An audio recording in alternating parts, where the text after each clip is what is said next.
Wait, just wait till E3. There will be a showcase, but I can't say when all our games need help. Bootleg Studios helping with Perfect Dark.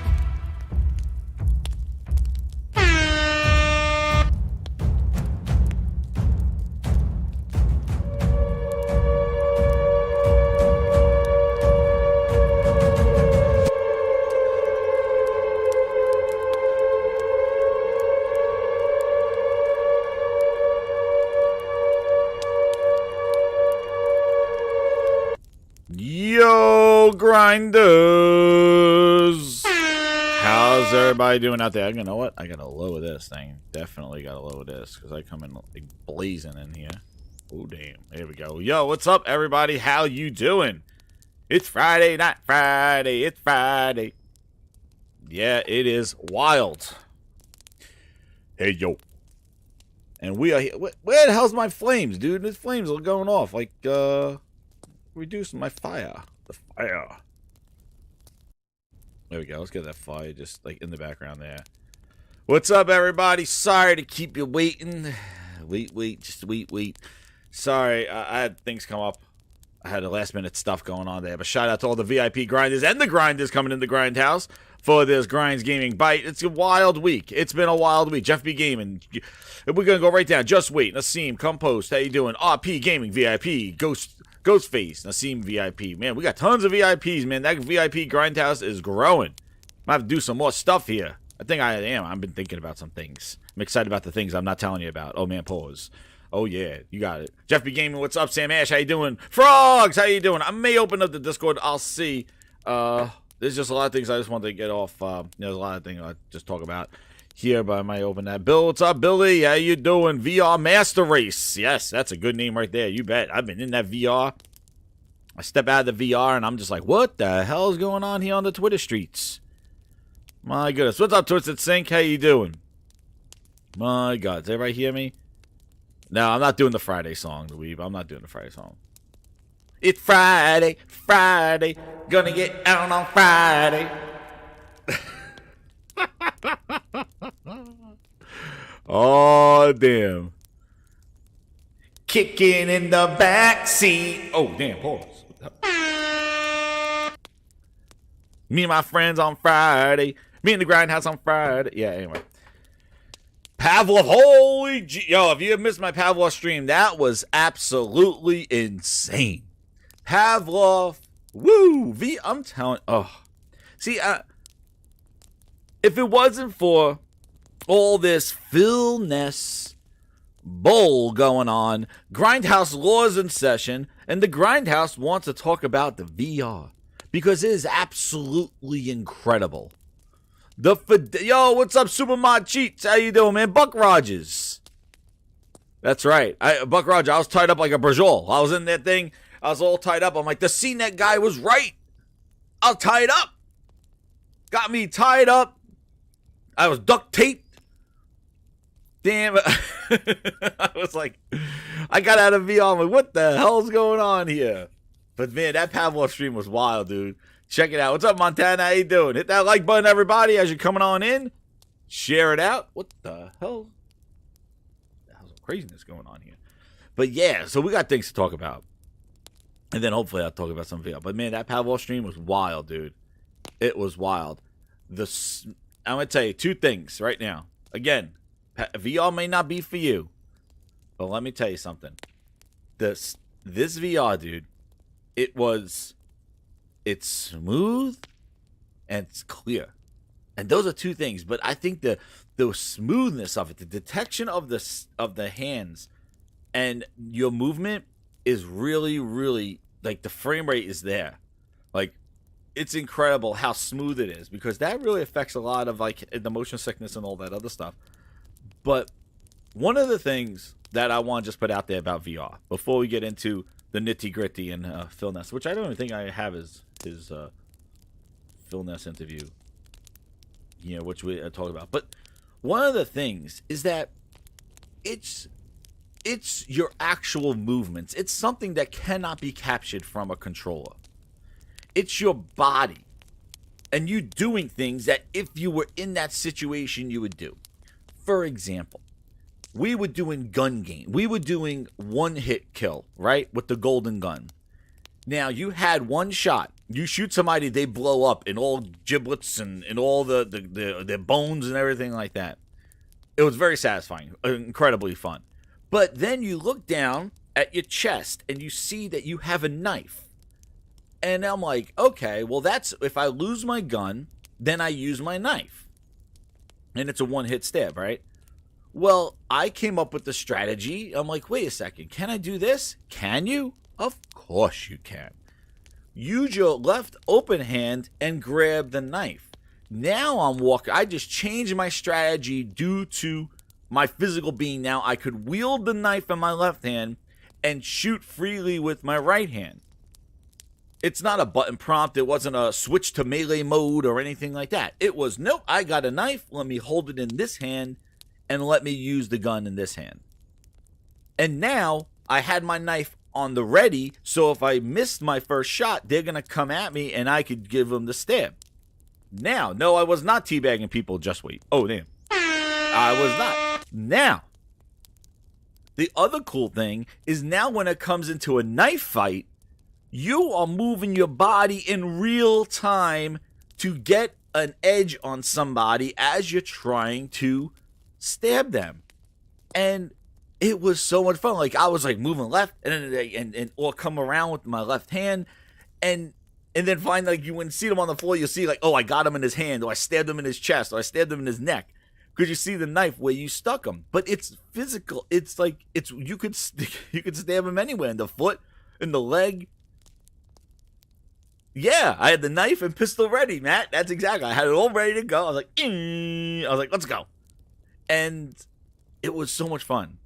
And then when you kill somebody, you get their bullet back. You get a bullet back, and it was like almost like if you were in an arcade, in a paintball, like if you were doing paintball, laser tag, that kind of experience. The how you feel if you were in a video game. So if you ever done laser tag, if you've done paintball, that was kind of like the feel that I was getting from Pavlov. No, Campos, I was seriously kneeling in my living room, and I almost put my hand on the virtual table and fell on my head. All right? Like, I was kneeling down behind the desk, and I wanted to put my hand on the desk to propel me up. But, dude, it's a video game. That desk doesn't exist there. I'm in the middle of my empty-ass room. But I was like, Selena, I was like, okay, let me put my hand on the desk and get it. Oh, no, that desk is not there. So, like, it's surreal. It's surreal. It's fun. And it's another way of experiencing games. And it's awesome.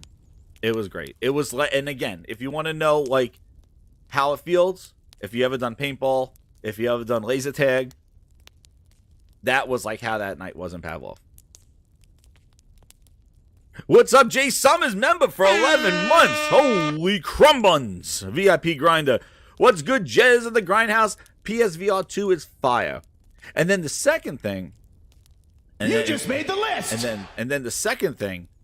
Well, the other thing is I did the drums and the guitar. Dude. Dude, that air guitar game, I was rocking this. And this is the crazy thing. You would go from Pavlov, where you're just like doing that kind of thing, to then just rocking out on an air guitar.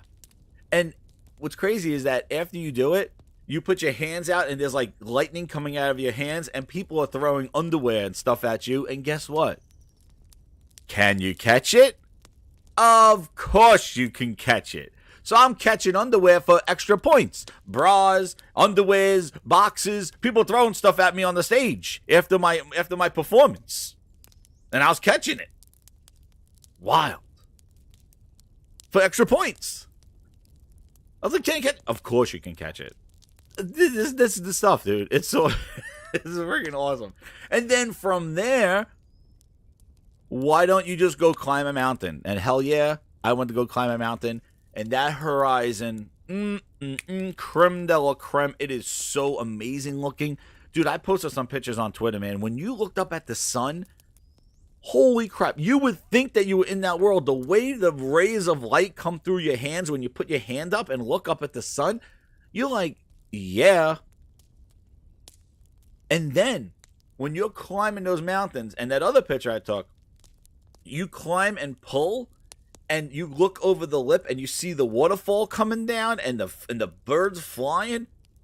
That was crazy. It was like you're getting to the summit of a mountain. You pull up, and the way it looks as you go up with the 3D, it looks like you're looking over the apex of a mountain. Like you climbed this thing. Meanwhile, you haven't stepped foot outside of your empty ass living room. This is the craziest thing. It looks good. Then I fought those Razorback things, and those things look huge in VR. And now you get fire arrows and stuff. Dude, I was like, and it is smooth. Like, you move to the left, move to the right, and you pull out the arrows. And man, I felt like friggin' Hawkeye. Like, shoo, shoo, shoo, shoo. It's it's so smooth. It doesn't, because the judder and the jitter takes you, jitters, takes you out of that world, and those worlds, smooth. It's smooth, and it looks great. And the fidelity is there. That's the main thing. And those controls are light. It feels great. It's light on your head. The Chains of Olympus USB cable. Yeah. No. It's there. I'm not going to say it's not there, but like you want to get tied up in a Berjol like that other clown. You got to physically tie yourself up. You got to like do goddamn ballerina moves in order to do that thing. What's up, Zuby? How you doing? But anyway, loving it.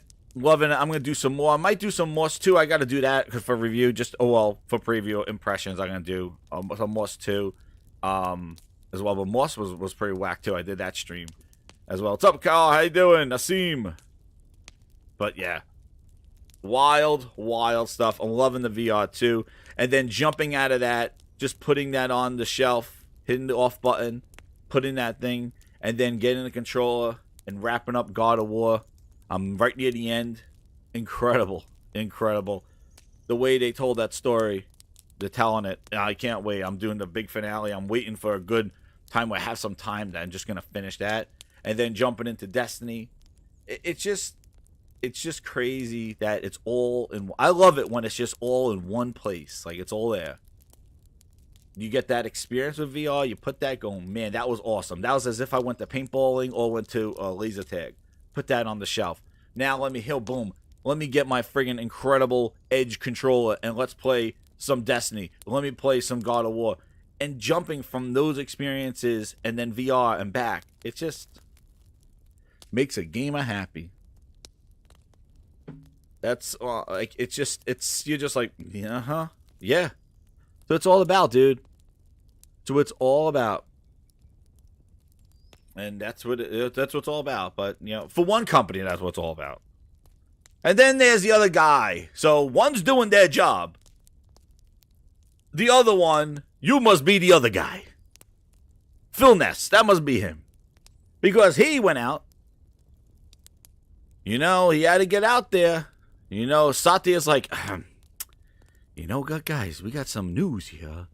We got to get Phil out there to really, to hype up everybody about this EU deal and about the 10 years for Nintendo. And, we really got to get Phil out there. He gets on the Mickey Mouse Club phone. He picks it up. He calls up.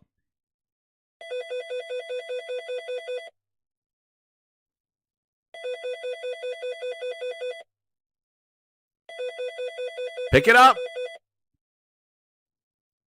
Phil picks up the phone.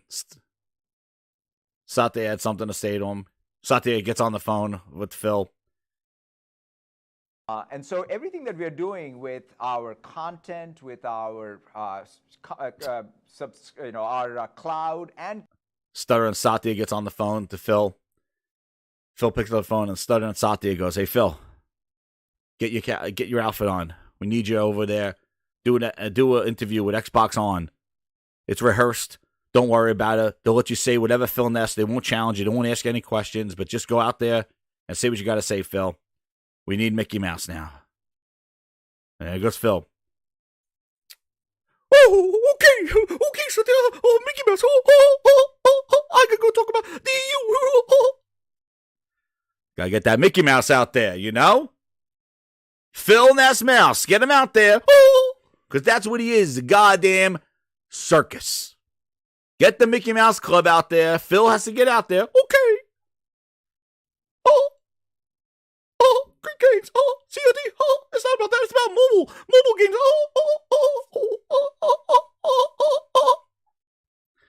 Get Philness Mouse out there. We need some good PR. Get him out there. Trout him out there. Get the whole crew. Get friggin' Aaron Greenberg out there too. Goof. Get him out there. Oh, gosh. Phil, did you see the food at Kojima Studios? Gosh, that was a lot of food. Get him out there.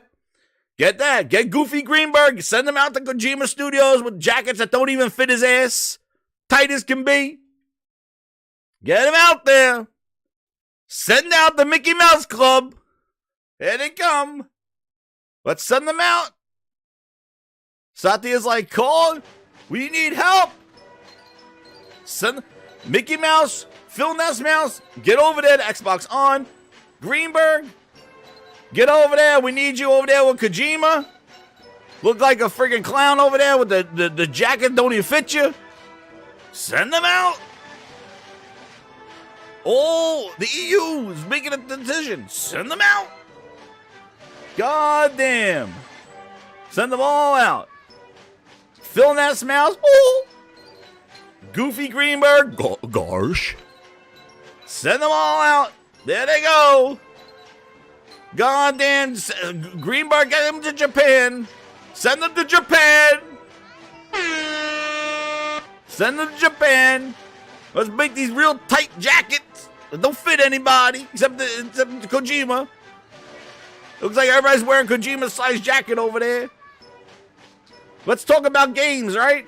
Let's talk about what? What's this? Does Aaron Greenberg run a catering company? What's this? I don't see any games on the table. There's not even a computer. What are we doing here? Send them out. Send the clowns. It's March. Send them out. It's clown season. Get them out there. They're talking about games. Meanwhile, they're taking pictures of goddamn filet mignons. Get them out. Send them out. Everybody wear that extra small jacket. Goddamn Greenberg looks like you bust out of that thing. Send them out. There they are. So the way I was calculating is everybody with a name tag is somebody from Microsoft. So let's see. We got 1, 2, 3, 4, 5, 6. Well, maybe this person's 7 over here. Send them out. Send them out. Let's see those games. Oh, let's see those games they're talking about. What games? Looks like a goddamn catering company. Aaron Greenberg Catering Company. That's it. Kojima's like, I'm glad you know what? I signed deals with Sony. They don't give me shit. But I signed a deal with Microsoft on some cloud game that I'm pulling out my ass. They're treating me like the Royal Kingdom. Greenberg was out there feeding them grapes. Send them out. Oh, gosh. That's a lot of food, Kojima. Gosh. Send out Goofy. Send out the Mickey Mouse Club. Xbox PR at work. Send them out. There we go. And then we had that. And you can't mess up Mickey Mouse. Mickey Mouse, he got his interview. He's been quiet, right? We said Philness has been quiet, right? He's been quiet. He's been real quiet. But Phil interview, Xbox On, here he is. What a week.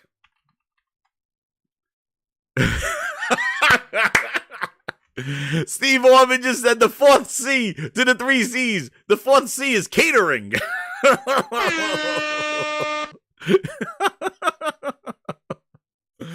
Let's scale down those games and increase the filet mignons. Send them out. Let's go.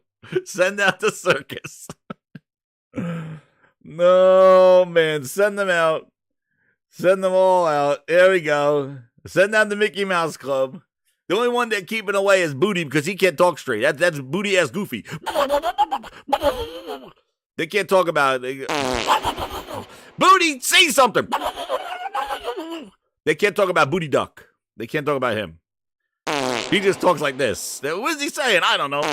What?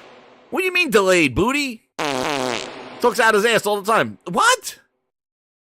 2 months? What was that? 3 months. Two is a yes, 1 is a no. Will we have a Starfield reveal soon? No. Booty, come on. Okay. Goddamn he talks like the friggin' the Muppets, the nanny from the Muppets. And here it is. Where is he? Where is he? Oh, here he is, everybody. Look. It's Philness Mouse. Oh. Here he is. Had to do an interview. Send them out. Send out the clown. Send out the Mickey Mouse Club. We got to get this deal through. Send out the clowns. Let's go. Send them out. Send out Goofy Greenberg to Japan. Send out Phil. It was a world tour. It was a world Mickey Mouse Club tour. They sent them out. They had Greenberg in Japan. They had Phil in Europe. They're all over. Send them out. And Phil sat here and gave an interview of his lifetime, saying, guess what? Absolutely nothing. He's been saying the same shit for 7 goddamn years. I watched this thing. I didn't feel it. I'm like, who cares? It's the same thing. I don't even want to hear him. I'm Charlie. But Xbox the Ocho interviewed him. Games. I have a friend that I play with. You got friends? I don't want to hear about when we look. I love when he said this. And we're going to get some good freeze frames of the Philness. And on screen is great. So that's a lot of looking ahead for us. Here's a developer. This is. I mean, things that news that's coming out. Phil basically said right here in this interview, right here. He basically said, "I'm gonna give the interpretation because I am Phil's interpreter when he travels around Philness Mouse. I'm his interpreter, so I'm gonna tell you when she asked about any TV shows, right? Let's go. For these titles, is there any other big reveals we can see coming our way? Right now, mostly, there are some things that will come up. We're mostly focused on June and kind of getting, because you've been involved in our process. Like we start so early, like in December. What are we going to show? What do we want? So a lot of our focus right now is on the showcase in June. But there's, you know how he specifically uses his words, his showcase in June. But everybody, as a Philness interpreter, what is he saying? Wait, just wait till E3. There will be a showcase, but I can't wait when all our games need help. Bootleg Studios helping with Perfect Dark. Right? That's what he's saying. He's not saying the words E3 because he knows that wait to E3 has become a meme. So he's saying our showcase in June. Wait to our showcase in June. That's what we're focusing on. There'll be some things. I'm sure he's going to be alluding to the Starfield developer direct, which is not to be seen, I am sure, maybe by end of March, maybe. Who the hell knows? But he's basically saying wait to E3 right here. So that's my Philness interpretation right there.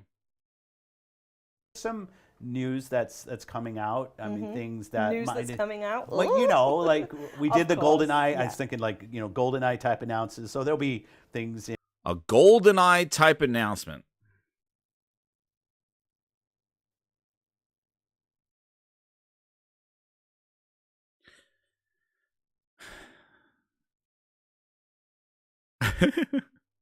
A GoldenEye type announcement.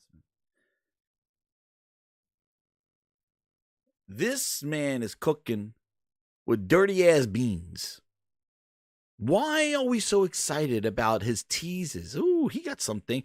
What's some things? You already told us what these things are. We need to see dates and gameplay. GoldenEye? Like, you mean like little trinket bullshit announcements while we wait to E3? Wait, just wait till E3. There will be a showcase, but I can't Like, say when all our games need help. Bootleg Studios helping with Perfect Dark. In available games available in different services. Obviously, the Game Pass portfolio continues to grow. but No, most he of our lied right focus there. He lied right there. You want to know why, Grinders? Some rumored, some announced, right?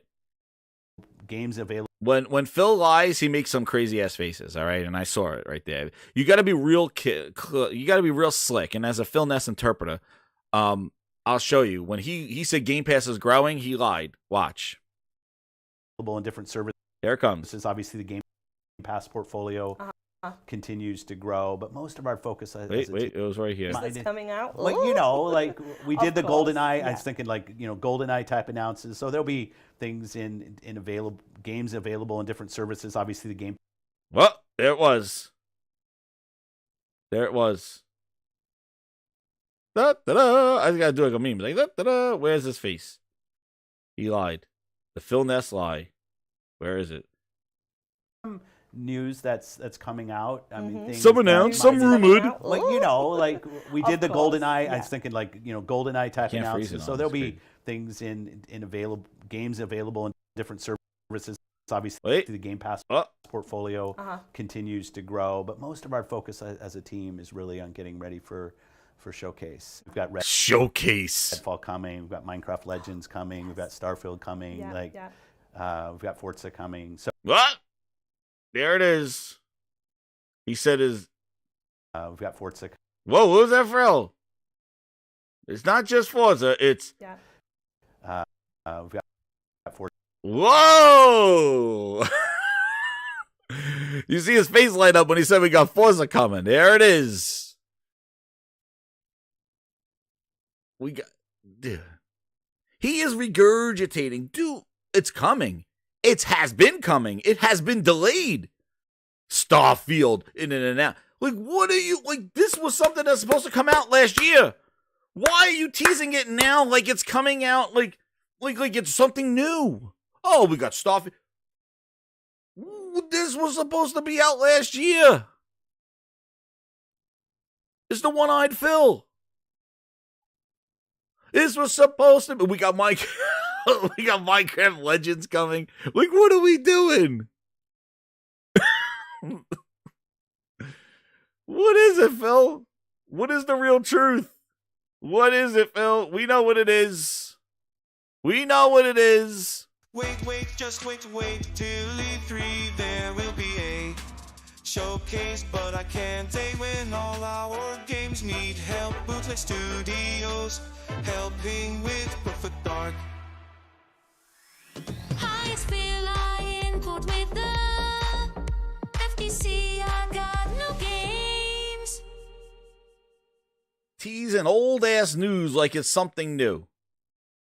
Come on. Forza coming. So I love the fact that the portfolio What? There it is again. coming. We've got Forza coming. I love. Where is it, I Phil? love the fact that the portfolio's here. Jesus. The guy can't even get it. He can't even get this stuff. He knows. You could tell. He knows the trash he's putting out there. He knows. It's here. What do you mean it's here? Here. Wait, what was that, Phil? I need frame. Wait, where is it? Here. Oh, wait, what was that? Uh-oh.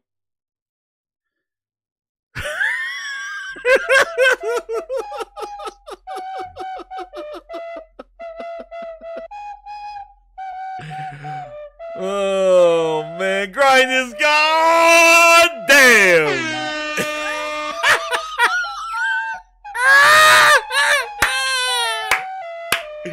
Oh, it never gets old.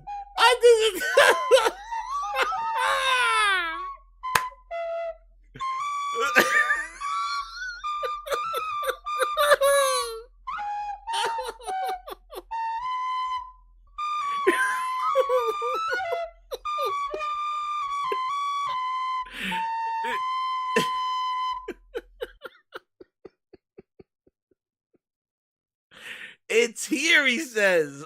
He said it's here. All this stuff is here. The portfolio is here. It's here. It's here. Sign me please, I will bend over and touch. My knees tell me it's better when we all play and make exclusive games and lie. Yeah. To my face, thank you, Phil. Look at that face. I'm gonna ask you a question right in that face. I'm gonna say, where's Contraband? Where's Avowed? What do you mean it's here? Where is it? Where is it? Starfield was delayed a year ago in May. And we have saw Todd Howard's Uber driving ass only once. Todd Howard, the goddamn dressed up like an Uber driver, showed us Starfield 4 minutes of gameplay with some jank ass shooting. That's what he did. That exactly, Amanda. This is the face of a liar. He's saying that his portfolio is here. Meanwhile, all he has to show is Pentiment and a stealth drop in Hi-Fi Rush Game of the Year that dropped off the charts faster than a piece of shit dropping off the Eiffel Tower. That is a face of a liar. Nothing's here. Nothing's here.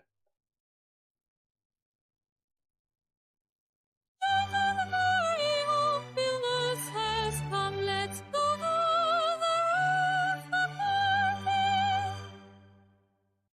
It's here. The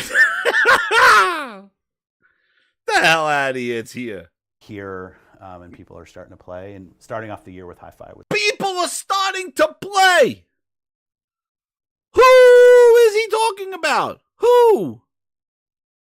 Bullshit. Who's playing what? What do you mean it's here? The last thing I heard was that Redfall is in May and Starfield is whenever the fuck. And Forza is whatever the fuck. Like, Forza doesn't even have a release date either. But it's here. People are playing, he says. Man. You heard me right. Con men, thieves, degenerates, lowlifes, thugs, criminals. It's like somebody who has nothing and it's like teasing. I got all this. Like, it's so frustrating. It's like, as a gamer, what do you mean? I just spent the first 20 minutes telling you about stuff that's here, that I'm playing. Here. VR experiences now. Now. Playing now. Now. Miss Clown is telling that the games for Xbox are here. They're here and they're playing. What? What world do you live in? Because you stealth dropped a friggin' passion project that the guy hightailed it out of the goddamn studios a week after you released it? Let's think about this. Drew Murray left after you announced Perfect Dark. Rod Ferguson left right after Gears 5. Shinge left right after you dropped the passion project Hi-Fi Rush. Bonnie left after they dropped Halo Infinite. Or she was asked to leave. Forza Horizon 5 came out and the whole goddamn studio said we're leaving and made Maverick Studios and said we're doing something different. Is there some sort of motif here? The people are leaving right after the things need to get done. Was so fantastic. Oh, what a game as well. It was the very first time I was able to get an S tier rank on a fight. Yeah. I suddenly went, oh, I found the one for me. Well, just kudos to the team, right? Yes, and we also, I want a quick shout out to Makami-san, who was head of Tango for a long time and is deciding he wants to kind of step away from that studio leadership. Oh, and there it is right there. If you want to have any truth that nobody picked up out of this interview, Against waiting. True Virgil with number the one customer. True Virgil VIP with the term saying, "Why are you against waiting? You waiting for Spider-Man 2, dude? Did you hear the first half hour of what I was talking about? Did it sound like I was waiting? I was in VR, climbing mountains, shooting fools, while I wait for Spider-Man. See, that's the difference. That's the difference. I'm not sitting here staring and idolizing this guy and government documents while I wait for a game to come out. I'm experiencing what Sony's offering for their platform right now. New stuff. Oh, yeah, and Spider-Man's there too. That's the difference. These games that he's talking about, that they were here, they're not here. We have no clue. But see the little point right here. People told me that Mikami was retiring. Oh, he was just like how Drew Murray was leaving for his brother, his family. He was leaving. Meanwhile, the guy went over to work at Insomniac. The damage control. Oh, he's just retiring. He said he wanted to retire. This is not a big deal. Phil says right here, he wanted to step away from the studio. He didn't say retire from gaming. Right? Who missed that? Grinders, that's what we catch here. See, and amongst all the lies of Phil, he has some honesty, and that's as a Philness interpreter. This is my job as a Philness interpreter. These are the little things that people don't want you to hear. See, he said it right here. For a long time and is deciding he wants to kind of step away from that studio leadership. I just say he's been such a great confidant for me in talking about. He didn't say retire. He said step away from that studio. Step away from that studio leadership. Ooh. Quick shout out to Mikami-san, who was head of Tango for a long time and is deciding he wants to kind of step away from that studio leadership. I just say.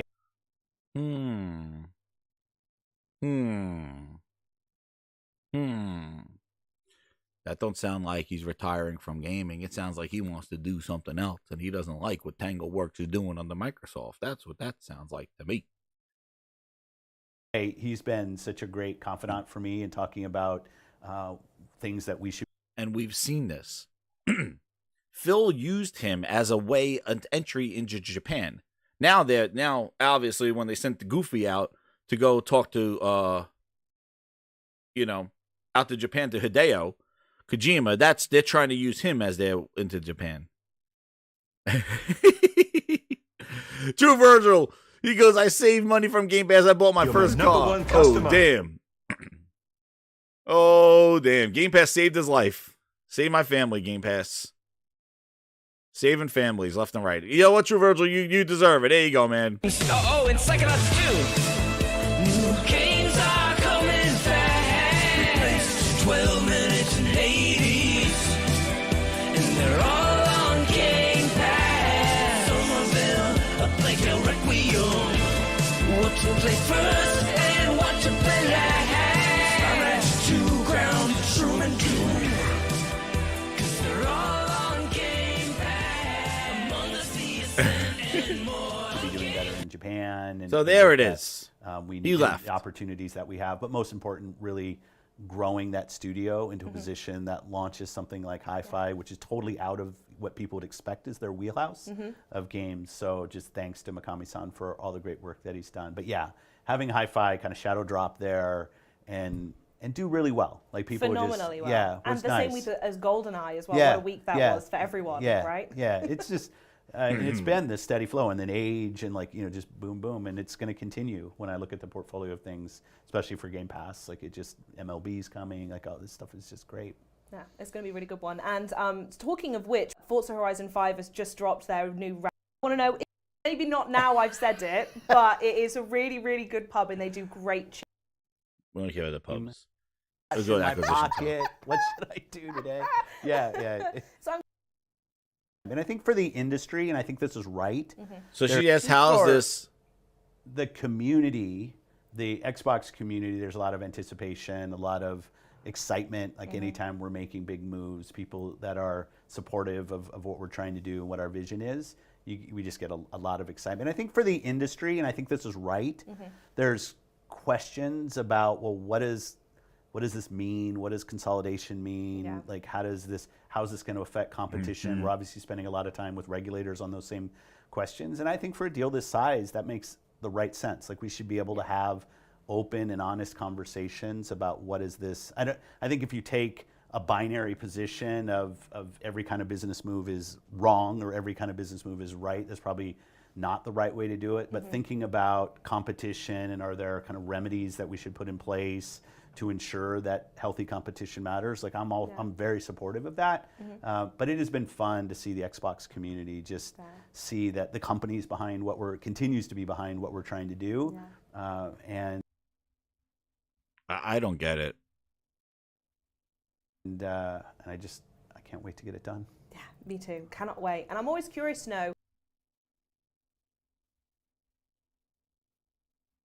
how. You're my #1 customer. Brian M says he purchased his first yacht thanks to Game Pass. Yay! Thank you, Game Pass. You saved everybody. Thank you. Game Pass saved everybody.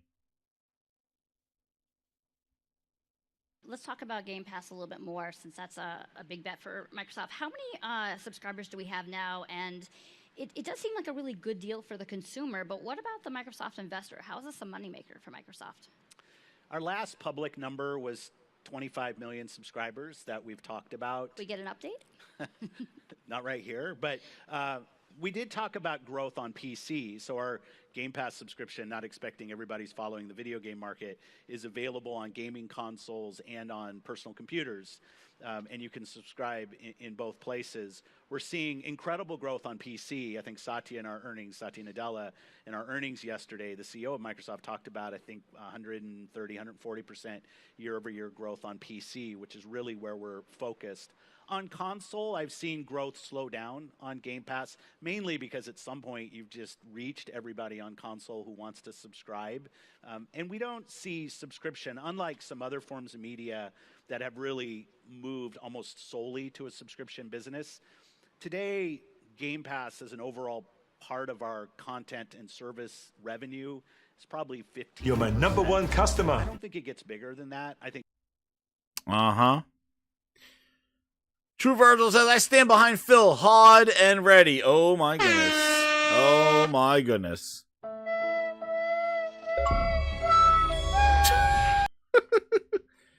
So, this whole thing, I don't understand how Xbox fans are excited about what this is.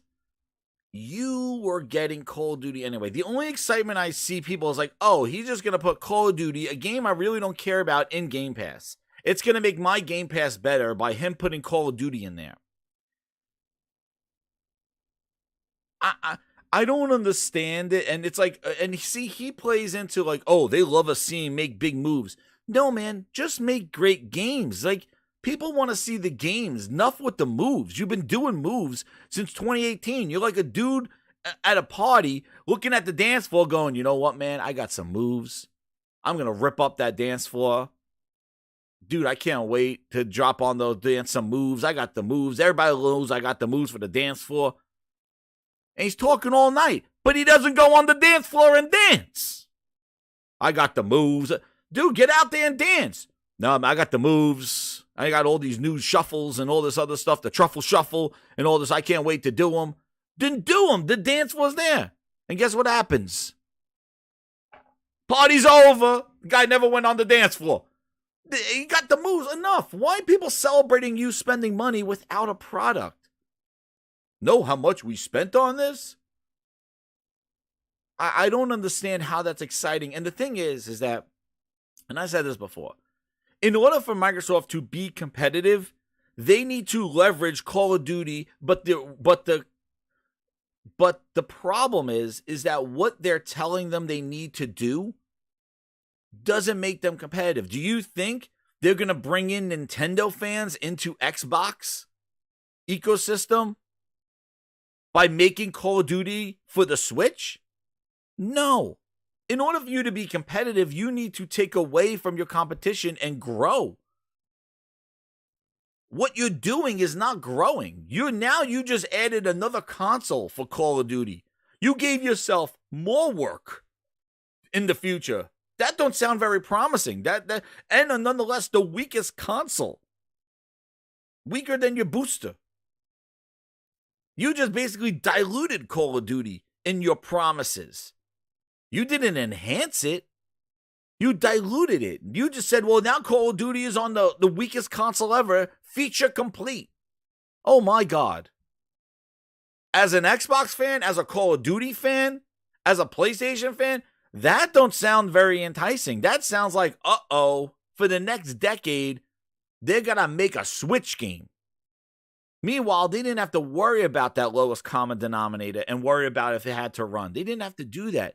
Now, with this deal, they do. So as a gamer, as somebody who's in the know with all this stuff, that doesn't get you excited. That just seems like they're spreading themselves thin. And who knows who at Activision, if this deal goes through, is going to stay. They just got added another console that they got to work on. And not a most powerful console leading the pack, a one that's tailing behind. That don't sound very exciting for the future of Call of Duty. And nonetheless, they tried Call of Duty 10 years ago on Nintendo products. It doesn't sell there. So we know that is not a viable market for Call of Duty. Nonetheless, Activision would have done it. Because Activision put Crash Bandicoot on there. They just didn't put Call of Duty on there because they know Call of Duty does not work on there. It doesn't sell. Hell, the CMA says that it's too weak to run Call of Duty. So tell me, it's just a waste of time. It's a waste of resourcing and time, and it makes the franchise thinner. So as a fan, I don't know why that's exciting. People just like Microsoft staying relevant. See, I think the main thing is this is not let us compete.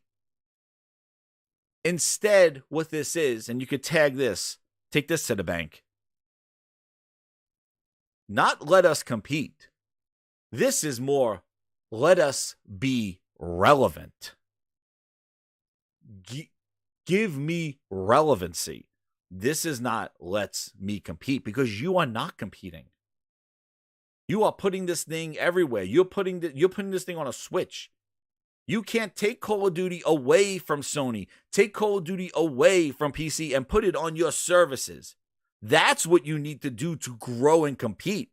That's the IP. You needed to buy Activision and take Call of Duty and put it in Game Pass and call it a day. Saying, we own Activision, we own Call of Duty, come to Game Pass, it's a wrap. That's what you're doing. Now, that's anti-competitive because you're taking away from somebody to be better.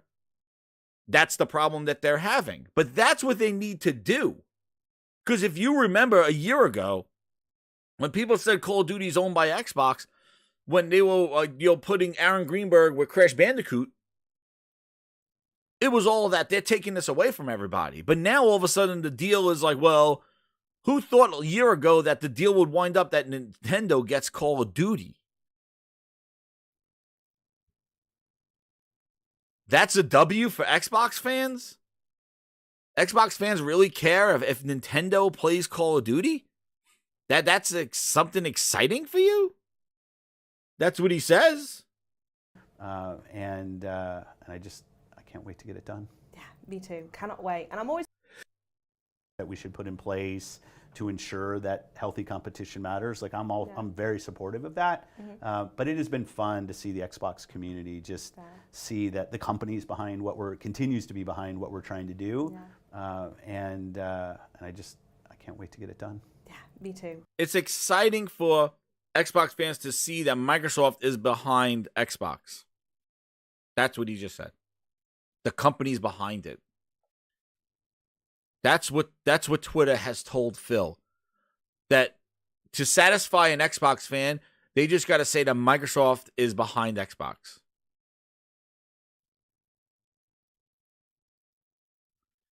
Really, Aaron? Don't you want to play Xbox on the cloud? What are you talking about? You don't want to play Xbox with your strap-on to a phone? That's one less copy you got to buy. You think it's going to be cross-buy? No, it's not. What happened to the strap-ons and cloud gaming that's going to take over the Switch? That's That affects that too.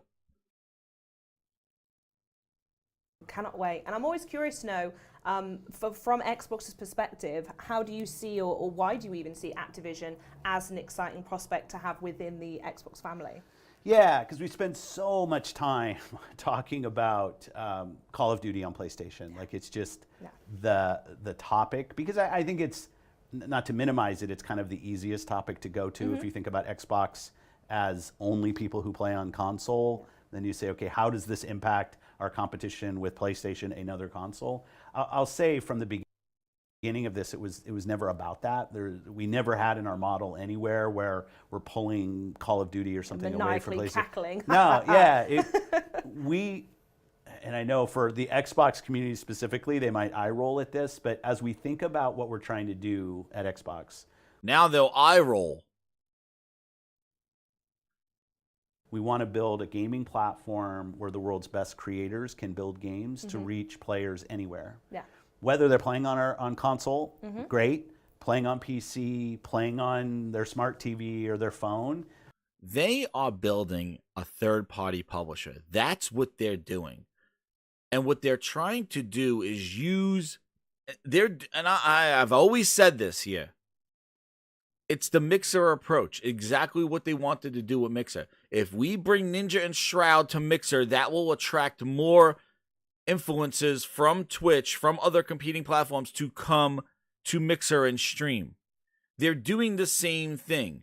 They want to attract publishers and game developers and talent by recruiting or buying whole-ass publishers in Bethesda and Activision.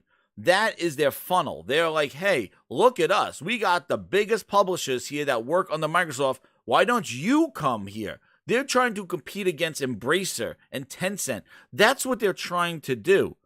The console is the thing that's holding them down, because without the console, they would have been a full-service third-party publisher, because none of the stuff that they're doing is making it competitive for Xbox. If they wanted to make that pie chart change from 80 to 20%, this is not going to do it. By owning Activision and putting Call of Duty everywhere, that's not going to change that pie chart. So when you say, let us compete, I don't understand what you're doing when you want to be everywhere, no matter where you play. How is that competing? You're not growing that pie chart by owning Activision. That 80-20 is not going to be 50-50 or 80-20 the other way. It's not going to, because you're not competing. It makes no sense. But what you're doing is, you say it right there. You don't care where you play. They just want to be a third-party publisher. And I got a little another tweet from somebody that kind of signifies that. And the question that nobody really is asking about why this is going to go through. And again, I've always said this deal's going to go through. I said this deal's going to go through, and they're going to be concessions that are made that are going to make this deal not worth it. And that's exactly what's happening. Grinds Adamus was right again. I said that the deal's going to go through, and if it does, which seems like maybe for the EU it might, the concessions that are going to be made, the contingencies that are going to be built, are going to make this deal not worth what it was when it was proposed a year ago. A year ago, it was like, we own Call of Duty, we own this, Game Pass, Game Pass, Game Pass. You got to come to Xbox to play. That's not the case. Actually, now they got it going to another competitor. So if you even want to compete, you're not going to be competing with the Switch, because the Switch has got a game that they never had before. Thanks. This is not let us compete. This is let us be relevant. Gaming is going somewhere that Nintendo and Sony dominate us in. And even after this, they're still going to dominate in that area. We got to figure out how we're going to stay relevant in this gaming environment. And the only way to do that is by buying the companies that have games that are relevant in this space. Because the games that we make are no longer relevant anymore. Halo does not have the relevancy that Call of Duty has anymore. Halo is not that game. Gears does not hold that weight anymore that it used to do. Our games do not hold the weight and relevancy in the gaming world anymore. Even when we put them on PC and on console, our games, the games that we make or try to make, are not relevant enough for us to be established in this gaming world. When you see a Zelda, when you see a God of War, a Horizon, a Last of Us, what Last of Us is doing to the TV shows and what it's bringing in. And look what Halo did to the TV shows. Nobody wanted to play Halo after that. They weren't playing it to begin with. Microsoft has to find a way to be relevant. And by being relevant, they will get interest from people making games and building out where you can play in cloud and use our tools. Remember, Microsoft has their tools. Use our tools. Use our cloud. Use our infrastructure. That's what they want. And they've always struggled with this. Trust me, I've been through it. With Windows phones, with Kinect, they cannot recruit developments to make themselves relevant. They could not get developers all in on Kinect. They could not get developers to make Windows phone apps. They did not port them over. They actually paid developers to make apps for Windows Phone, and even that didn't work.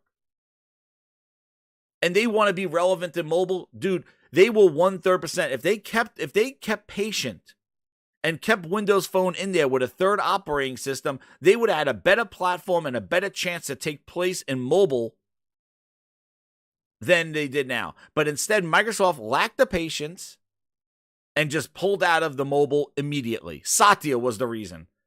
Shut them up, spit them out. Nokia gone. Because they couldn't get the developers and they weren't patient enough.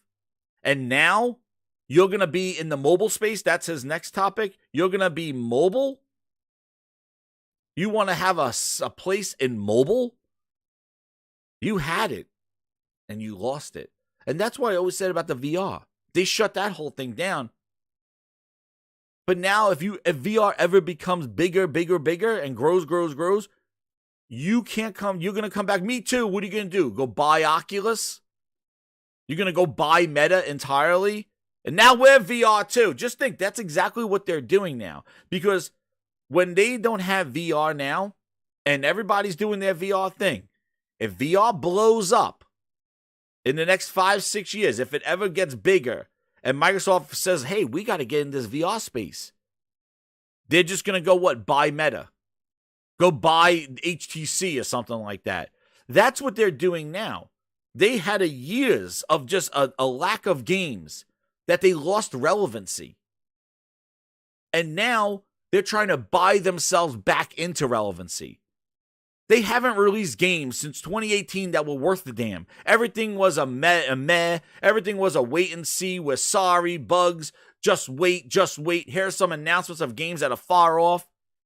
You cannot have a lull like that since 2018 and expect to still be relevant in 2023. And now what they're doing is, guys, you know what? We are 1/3, just like they were 1/3 with Mixer.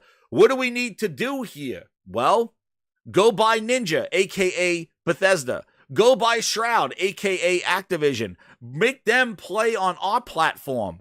Then they will come. Then developers will come. They're not going to. Because he says here, it's about Call of Duty. Oh, we talk about, dude, tell me what games Activision makes. Activision had everybody, including Beanox, working on Call of Duty. Activision didn't make anything. All they were a one-trick Call of Duty pony. That's all Activision has been. So when you say you're buying Activision, all they have is Call of Duty. They weren't releasing multiple games every month. Hell, they touted out Crash Bandicoot, a remaster, and 4. And they were done 2 years ago. Activision doesn't release games. Diablo 4, when was Diablo 3 come out? Was that the 360? They take Overwatch 2, a reskin. What games does Activision Blizzard make? They don't have like a yearly releases of 4 or 5 games, dude. They release one game. One game annually, and that's enough. So when you say it's not about Call of Duty, dude, that's all that it's about because that's all that Activision makes. What else do they make? It's got to be about Call of Duty because there's nothing else. It's not like Activision has 7 or 8 games. Activision has nothing. They got everybody that they have working on Call of Duty. It's all hands on Call of Duty. And maybe they threw a Crash Bandicoot in there.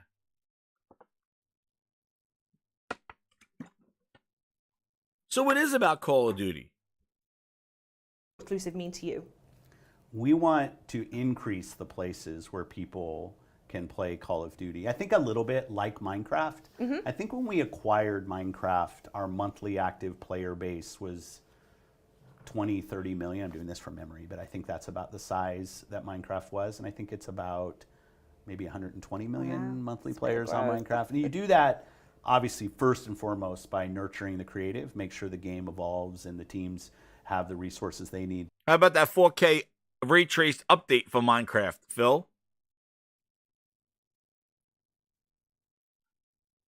To build a great game, because in the end, it's all about great games. With Call of Duty, I think we've made... Is it, Phil? In the end, it's all about great games. Dude, when... games to our platform, because in the end I think the gamers play the games. Of course they do. They don't play the studios. That They is don't true. play the resolution numbers, right? They play the games, and we want to make sure the best games are there. But if you're made some specific agreements with Nintendo and with NVIDIA to ensure the game can show up in front of more places. And you obviously don't make the game bigger by taking it away from anybody who's playing today. Yeah. I looked the other day. He looked the other day. No, dude, these were the numbers that were shared out of that circus that Brad was on. 58 games in our portfolio that are available in the PlayStation Store today. Now, we've acquired a lot of those, like the Doom games and the Fallout games, but even things we're updating, like ESO, Fallout 76. Yeah. And so we expect to hit a certain level of quality on all of those games, the level of quality that PlayStation players expect. So that's our goal. And the same thing on PC. There he is, lying out his ass again. When he makes those faces, he's lying. This dude wouldn't know quality and expectations. Let me give you the infamous quote from Phil Spencer talking about Xbox quality from 2019. And Grinders, tell me what has happened since 2019.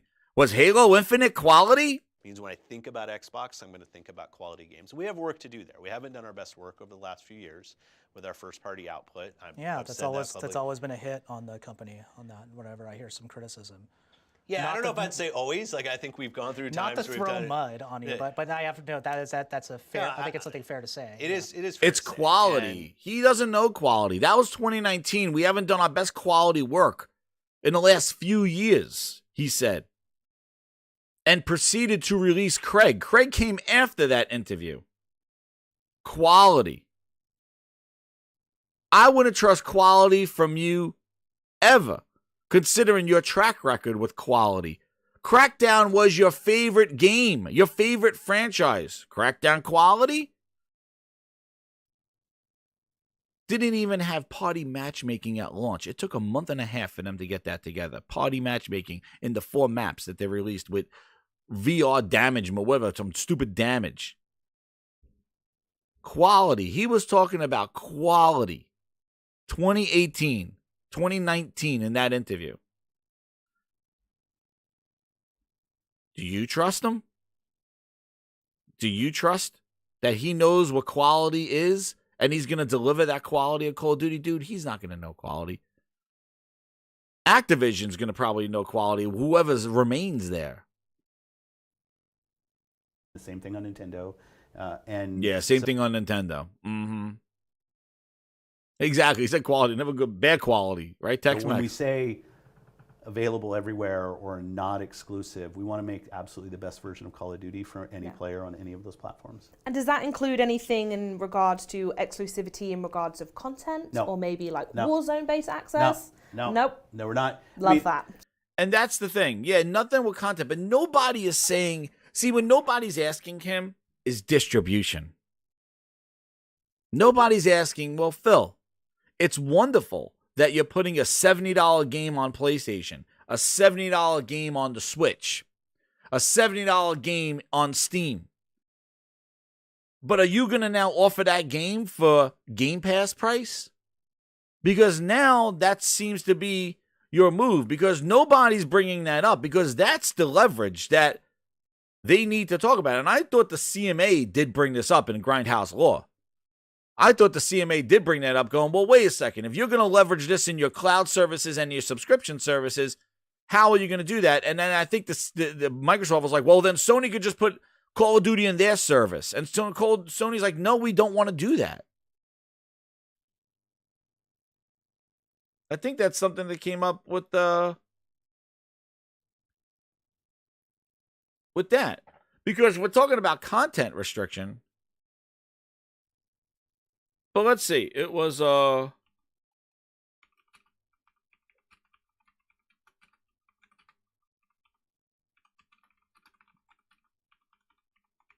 remember covering that thing. Yep, there it is. Video Games Chronicle. Microsoft has reportedly offered Sony the right to put Call of Duty on PlayStation Plus. The concession is said to be the latest made to the U.S. regulator in an attempt to ease concerns.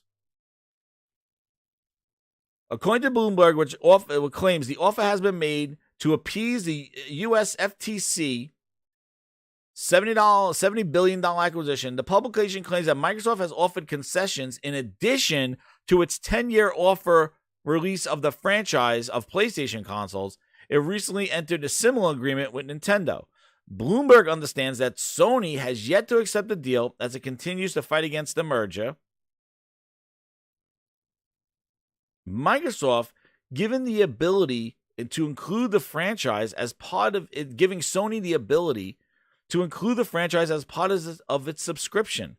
And it could be to the offset that the Microsoft will be able to unfairly compete by offering the world's biggest multi-platform game for a small monthly fee in its ecosystem.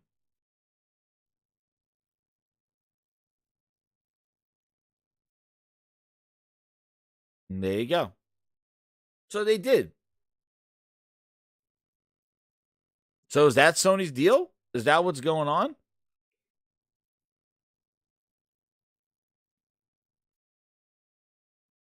That's what they think of your Call of Duty franchise. Go ahead, just put it in your subscription. Kind of, what are we doing here? Full stop now. What we do today, like if you're a Minecraft player on PlayStation, We went right back to Minecraft. And if our creators don't feel like they can build the best games and find players for those games, like nothing else matters. So if you look in reactions to the deal, it's not like you've seen the industry come out against, like third-party creators come out against the acquisition. And the reason why third-party developers wouldn't come out against this Activision, because it's taking a third party off of the table. Like if you are a third party with EA and Ubisoft, guess what? EA, dude, they just gave them, Battlefield, we're the best third party publisher because now Activision is first party. Rockstar, like nobody, they don't care. You're taking a third party off the table. You're taking their competitor away from them. Why would third party want to worry about, like, tell Microsoft, don't buy Activision, leave them in the third party competitive field that we fight with every holiday? No. If I was EA, Ubisoft, Rockstar, 2K, I'd be like, yeah, take them.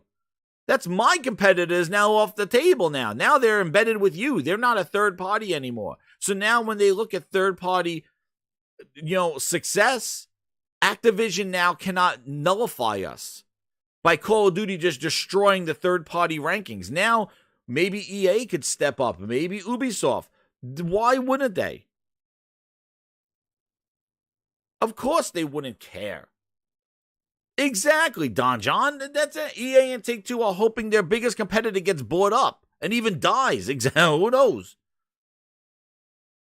Dude, exactly. You're buying their competitor. They don't care. Why would they come out and say, Microsoft, don't buy them. I want Activision to stay here and compete with me in third-party games and third-party output and success. Because, them making all that money, that's great. That doesn't make my company look good. Come on.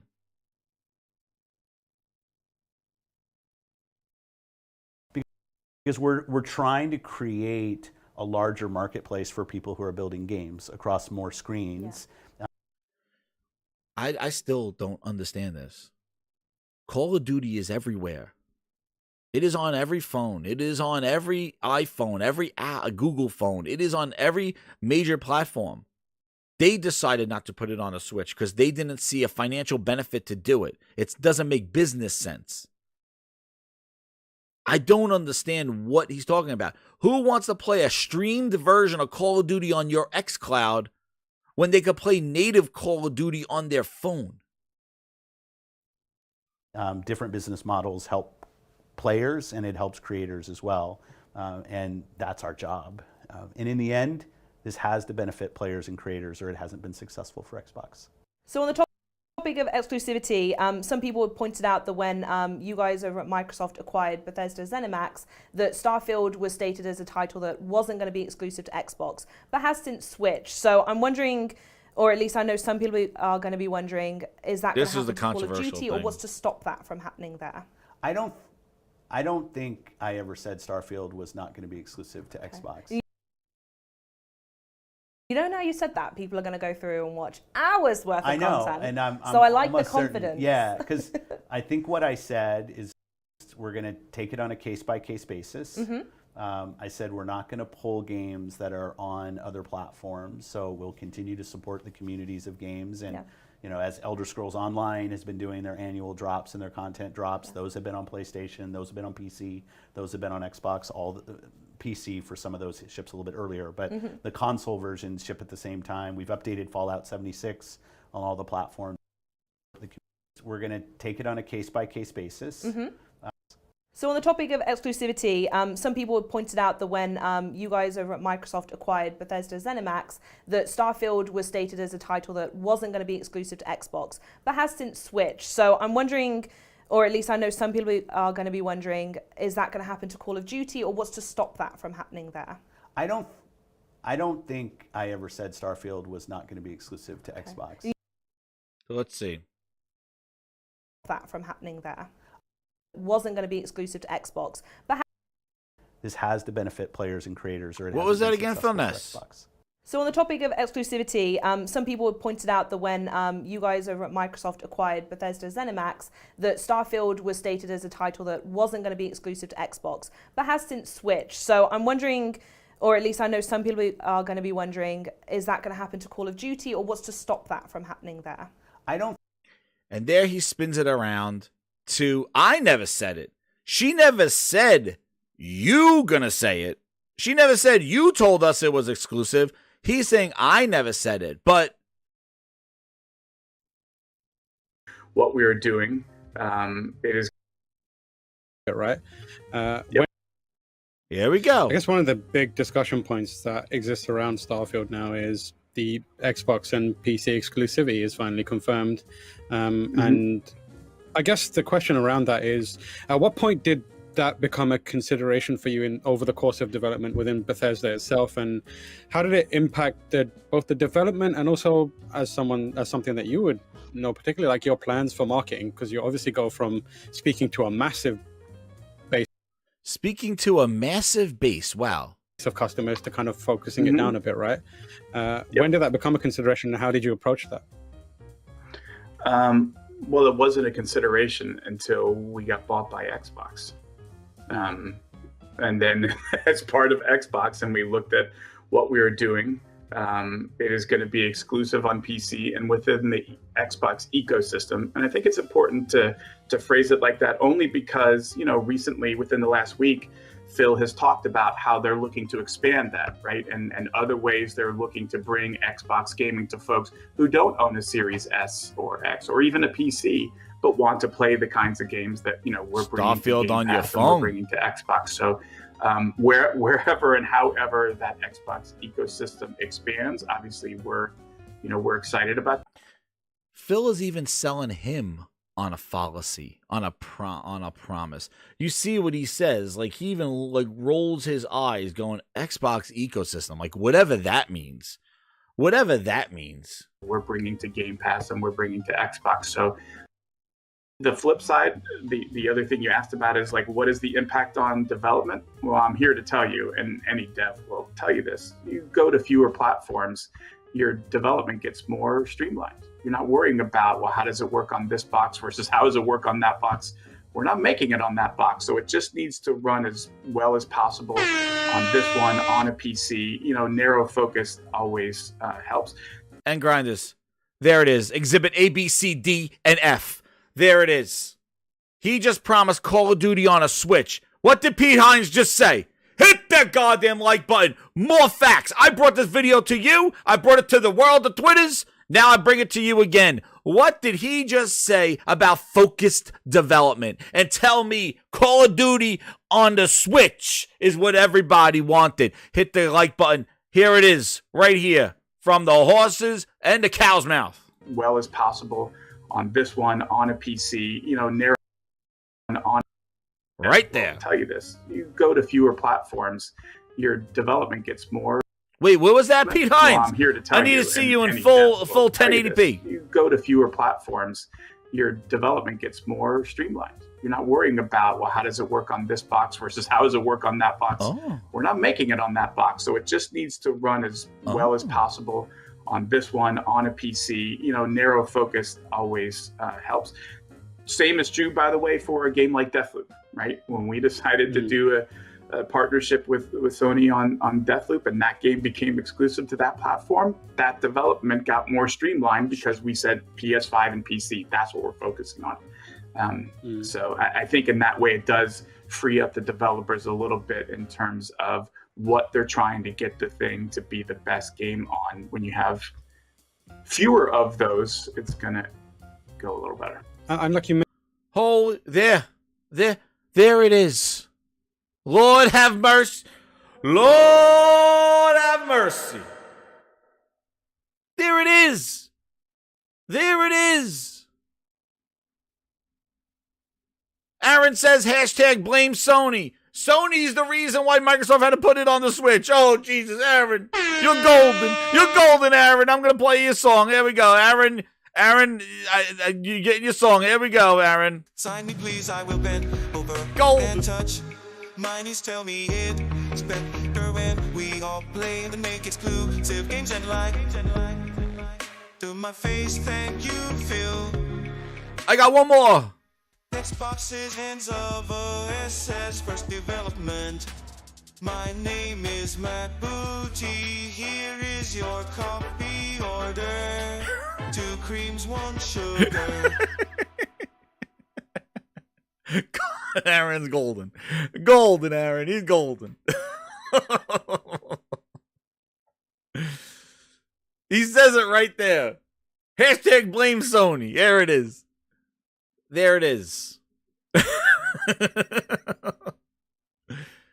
So, Phil just promised Call of Duty coming to the Switch. Call of Duty coming to the Switch. More places. Pete Hines tells you why that's a problem as a developer. Why is that a problem? Not focused development. You just gave Call of Duty 10 years now. They got to put it on another platform. Right? And he uses Deathloop as an example of only being on the PS5 and PC. It was easier, streamlined development. So I'm telling you right now, Phil telling Call of Duty is going on a Switch. Get ready for the excuses of why Call of Duty goes downhill. Get ready.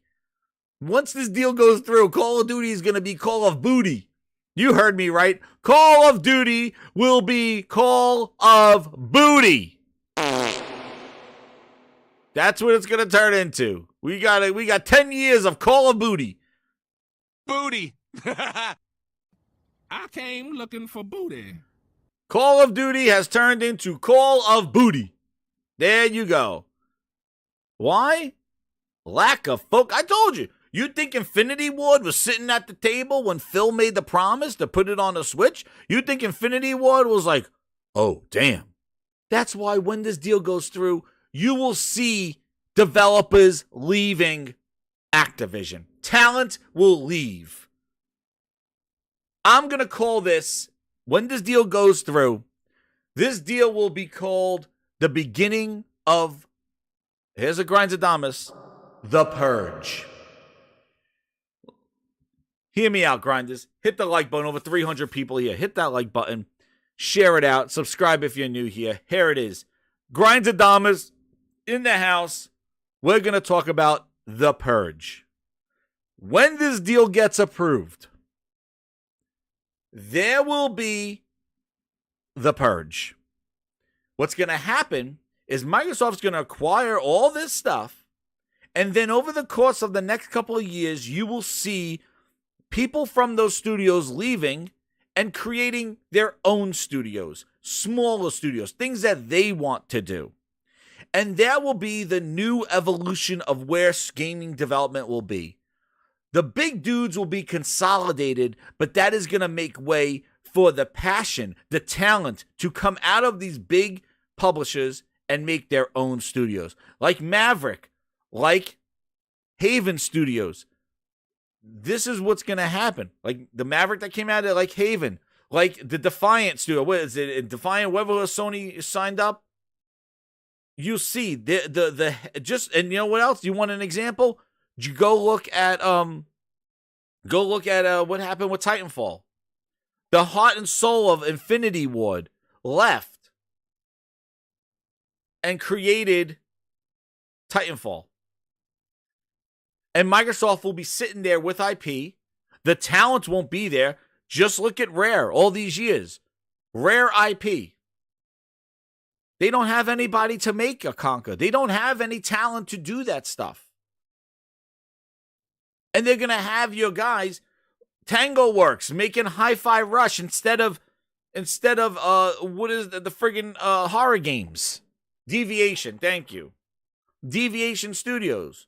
The dudes from what is the studio that made Titanfall? What is that one again? I forget that one. Now I'm just drawing a blank on that one. He's making Star Wars games. But you see, this is what's going to happen. Oh, and that too. Enrique, when did Sony join in on the fun? Because you can't say no after this Activision deal. Especially the way they made Sony look like they're weak. Or Sony's so dominant. Like Sony doesn't have half the market cap. You're my number one customer. But this is going to be The Purge. Respawn, thank you. The Evil Within. Man, I'm drawing blanks here. It's Friday. The Evil Within 3. The guy that makes it, he's gone. Good luck with Evil Within. Just like good luck to Gear 7. Good Gear 6. But Respawn has come from the Call of Duty. They left. And that's what's going to happen. Because they're not retaining talent. You just heard from Pete Hines right there. Making more games on more platforms is not focused development. There are things that are going to have to be compromised. And guess who's getting compromised? You, the gamer. The one that's playing on the most powerful 12 teraflop machine is going to get compromised because it has to run on a Switch. We heard it from the developer last week. Or on Monday, where the guy laughed about the Series S and laughing about how we have to make sure that the game runs on the weakest console first. Well, good luck Call of Duty for the next decade. You're going to be making games for a Switch. You think Infinity Ward, Treyarch was sitting there with smiles on their faces going, oh shit, go order the Switch dev kit. We got to make Switch games now because Phil has to make a promise to the world. Meanwhile, the fake bastard is taking games off of Bethesda games, making their job easier to put Starfield only on specific platforms, but he's making our job harder with Call of Duty. Because you got to remember, when he talks about Minecraft is already everywhere. All Microsoft had to do was keep the lights on. You aren't making annual Minecrafts. Call of Duty is an annualized franchise. They got to make new games every year, and those games for the next decade going to have to be on a Switch every year of development. That's not the same as Minecraft. You could say that about Modern Warfare.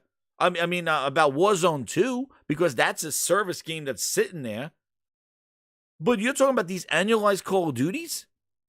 These annualized Call of Duties have to be developed every year if he's going to keep that. Who knows? They might go to biannual. Who the hell knows what they're going to do? But Pete Hines says right here, Starfield was never considered... Or X, or even a PC. But why? Right. When did that become a consideration, and how did you approach that?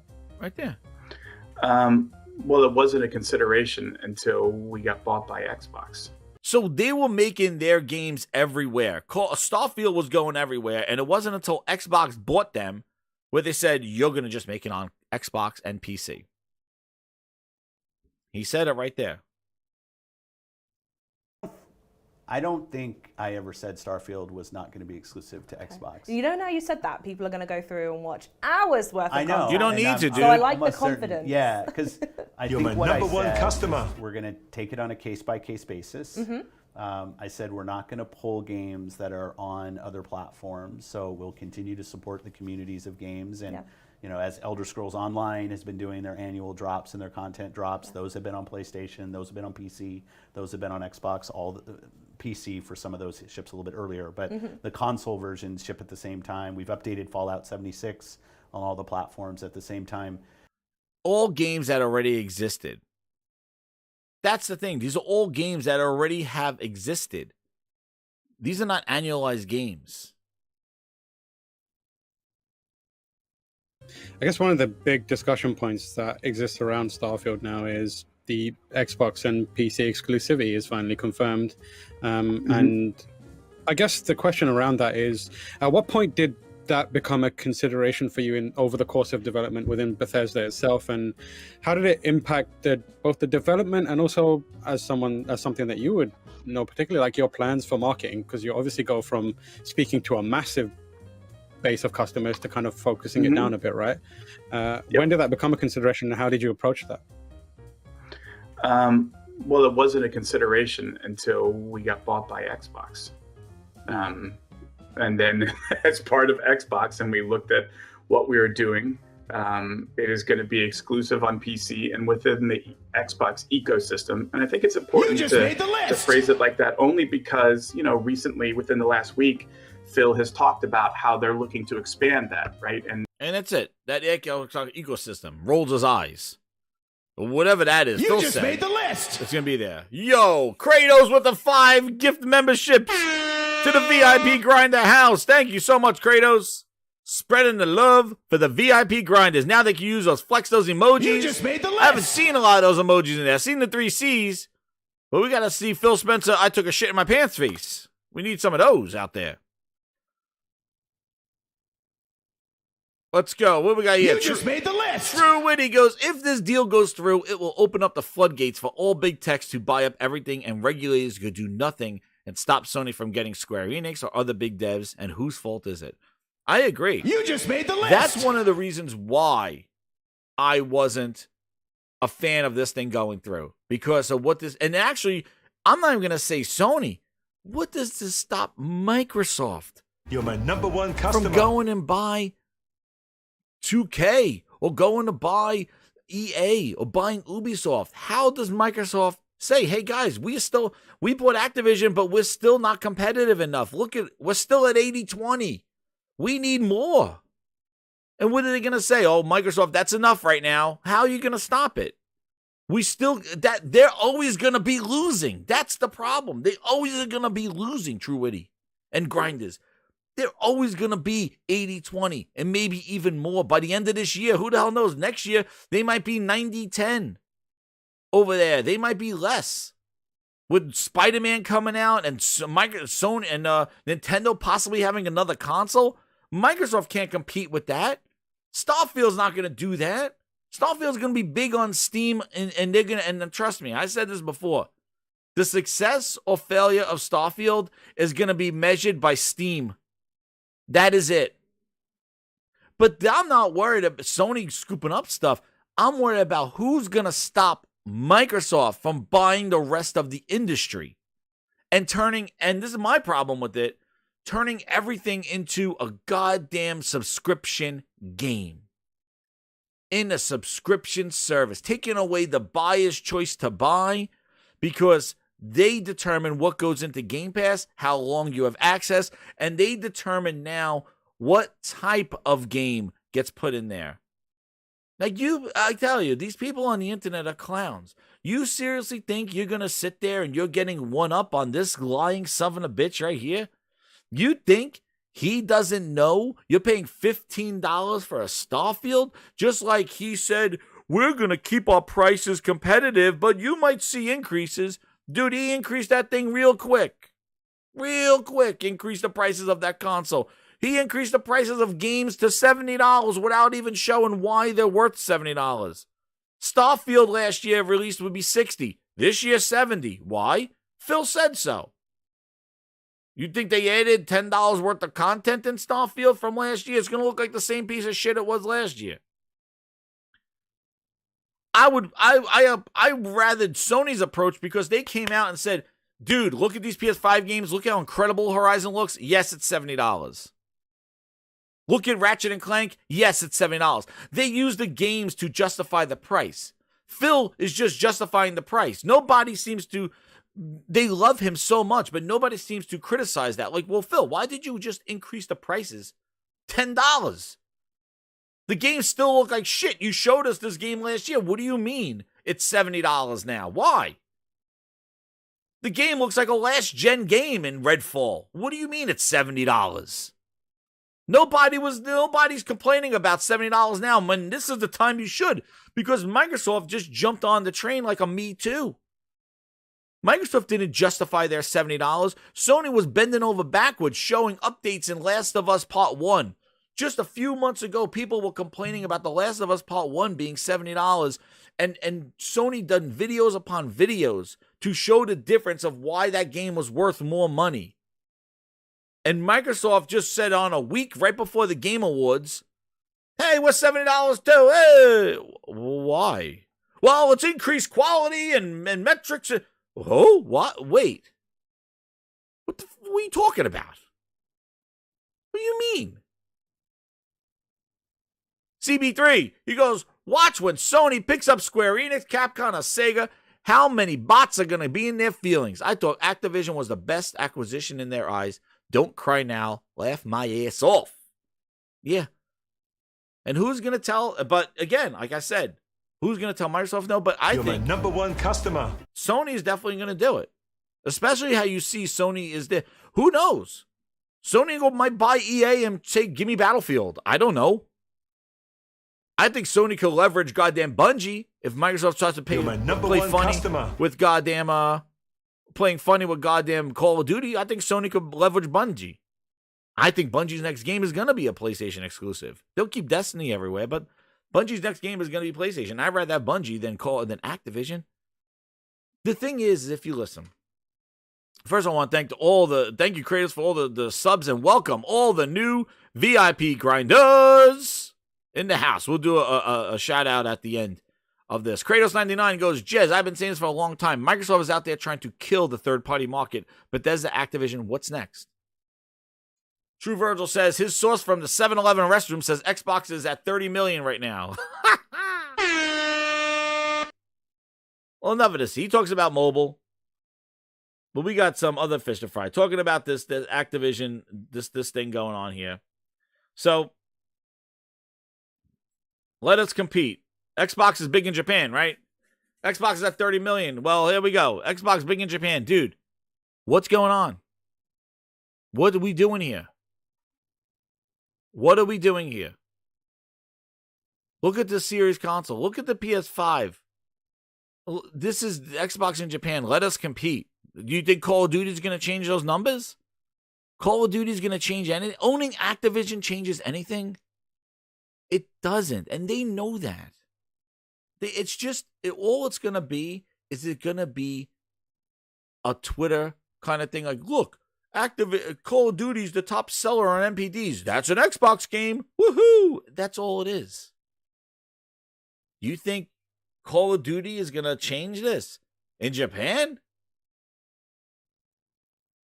It's not changing it. You think Call of Duty is going to change those numbers? Look at these numbers. PS5 is selling 91,000. 91,000. Xbox Series, the two of them together. Two of them can't amount to a hill of beans. 727 consoles. That's actual sales. That's not no fanboy shit. That's actual Japanese sales. Then, let us compete some more. Guys, they're going to buy Activision. Look at this. Let us compete some more. Man, oh man. Where is it?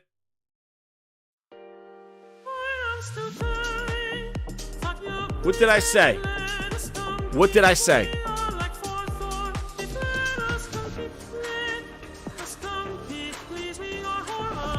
You see Microsoft numbers?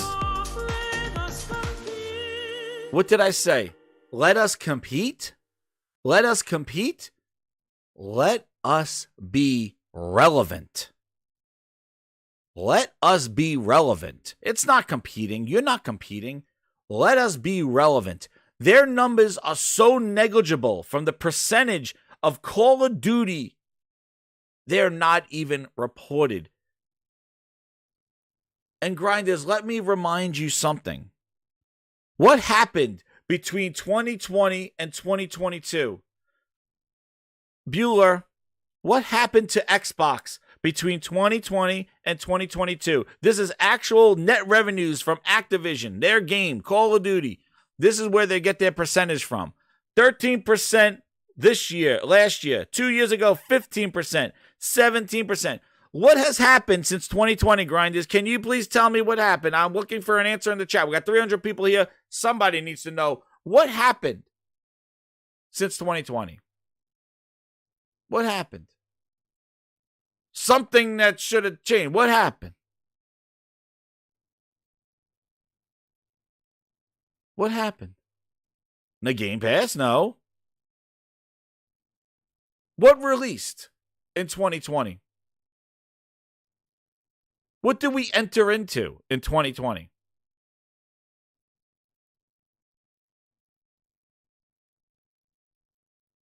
The start of a new generation of consoles. Microsoft got out of the woes of the Xbox One and said, let us compete.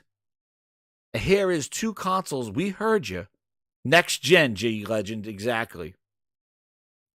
New consoles came out. You know, a big stimulus, an uptick in gaming in generations. And you still didn't have a percentage contribution. Let us compete. And look at the and this is what I mean, guys. I see these charts all the time, and I notice one thing.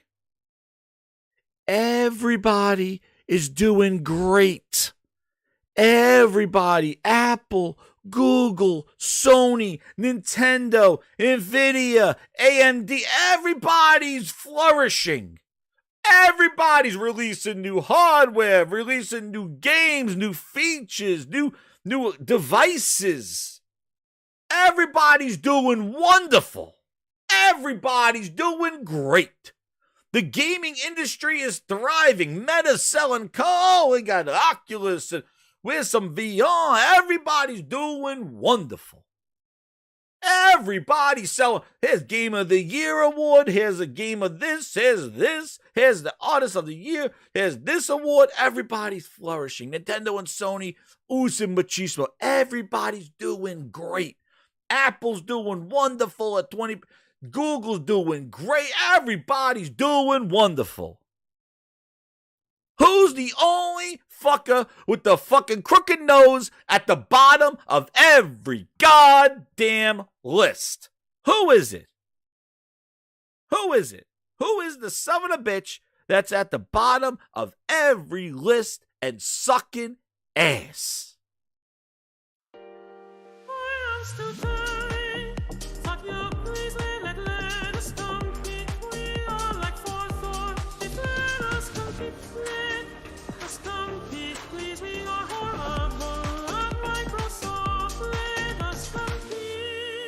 Who is it? Third or fourth? A goddamn... They got a goddamn taint. They got a friggin' chocolate starfish listed here for their net things. A goddamn booty hole. That's what they got. That's what they're amount to. A goddamn starfish, asshole-looking asterisk. Let us compete, the sons of bitches say. Who's in the last in console sales? Who sucks in NPDs? Whose games drop? Who is struggling here? Who is the one that sucks? Who is the last place? Who is always at the bottom of every goddamn list or irrelevant? Not who cares? Who is it? You're my number one customer. Is it the one releasing Game of the Year contenders? Is it the one releasing incredible accessories with VR? Is it the one that's making incredible money on graphics cards? Is it incredibly Apple and Google? Is it who is at the bottom of every friggin' list? Who is it? All the goddamn time. Who is the dunce at every party? Who's the clown at every circus?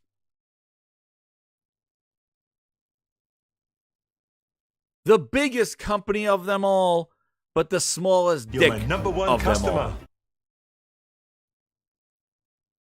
Big energy, small in the pants. This is what they got. And they did that to themselves. Always the last one. Truby Fire says, wouldn't a license deal mean Sony would have to pay? I'm not understanding the point of this. Would Sony publish it? Now, Sony is going to, the licensing deal, I don't know. I think the thing is that Microsoft is going to put this game on there, and that whatever Sony's making on this game, it's going to go to Activision, but it's going to be owned by the parent company of Microsoft. That's what I think is going to happen. But Sony loses out on the marketing, and they lose out on the advertising that they've paid for all these years, and that deal is over next year. Next year is the last year that they can market Call of Duty if Microsoft buys them, and Activision doesn't renegotiate if it doesn't go through. Kratos99 goes, Jez, you know what I noticed? Every Halo game that came out never was in the Game of the Year contender and never won Game of the Year, and Halo is Microsoft's big game. Yeah, Microsoft hasn't been in Game of the Year for the longest time. But you want to know why they lost relevancy? You want to know why? And it comes to a simple fact. It comes to a simple fact why they lost relevancy. And shout out to Zuby, who worked on this. This is world premiere. Shout out to Zuby Tech. He's in the chat. Zuby, this is on for Zuby right here. Zuby made this exclusively for the Gaming Grindhouse. Look. Exhibit A, B, C, D, and F. Let us compete. Why are you negligible? Why are you irrelevant? Avowed. Announced in 2020, July 23 of 2020. And the main point is, look at these games and tell me when of the updates have been and gameplay of these games. Look at this. Let us compete. And instead of giving us updates on these games, and this is what grinds my gears the most, instead of updating us on the games that they announced, they have been out for the last 2 years buying up whole-ass publishers. And Zuby did the breakdown. Look at this. Look at these years of that, and also no updates at all. Avowed. 2 years and 7 months. Contraband. 1 year and 8 months. They showed a logo. Elder Scrolls 6. 4 years and 8 months. Everwild. 3 years and 3 months. Fable. 2 years and 7 months. And we knew that about a year before. Indiana Jones. I don't even know if that's exclusive. 2 years and 1 month. Perfect Dark. 2 years and 2 months. Project Mara. Remember that was a hype thing that everybody was talking about? You know, the one where you're in the elevator? Oh, well, you're in the apartment. It's a horror. It sounds like a virtual reality game. 3 years and 1 month. Hellblade, 3 years and 2 months. It was shown in 2019. State of Decay 3, 2 years and 7 months. That was when it was officially announced. Matt Booty confirmed that after they bought them in 2018, too. And Outer Worlds 2, another game that was exclusive. So we got, look, Hellblade 2, Elder Scrolls, and Outer Worlds were all multi-platform franchises that Phil is pulling away for the next ones. But Call of Duty, though, that keeps coming for the next 10 years because that's an annual franchise. But all the next games that were once multi-platform franchises are now currently exclusive. Let's hear about some of this gaming development. You know, let's explore this. And why they suck and why they're so bad. Let's see. Let's hear what the insiders have to say here.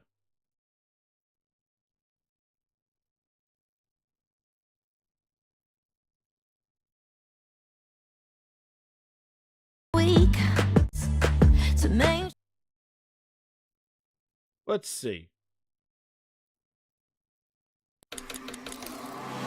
Get a read on what's really going on. This was taken what would have been a much more deal way from getting everything in line. Like post Xbox One, when Spencer kind of came in and, you know, after the house got cleaned up a little bit, it felt like that they were on this very long comeback trail of like, okay, we've got to undo this. We've got to do right by our players. So we have to have a very kind of consumer friendly message. We've got to build this subscription service and try to make it as consumer friendly as possible.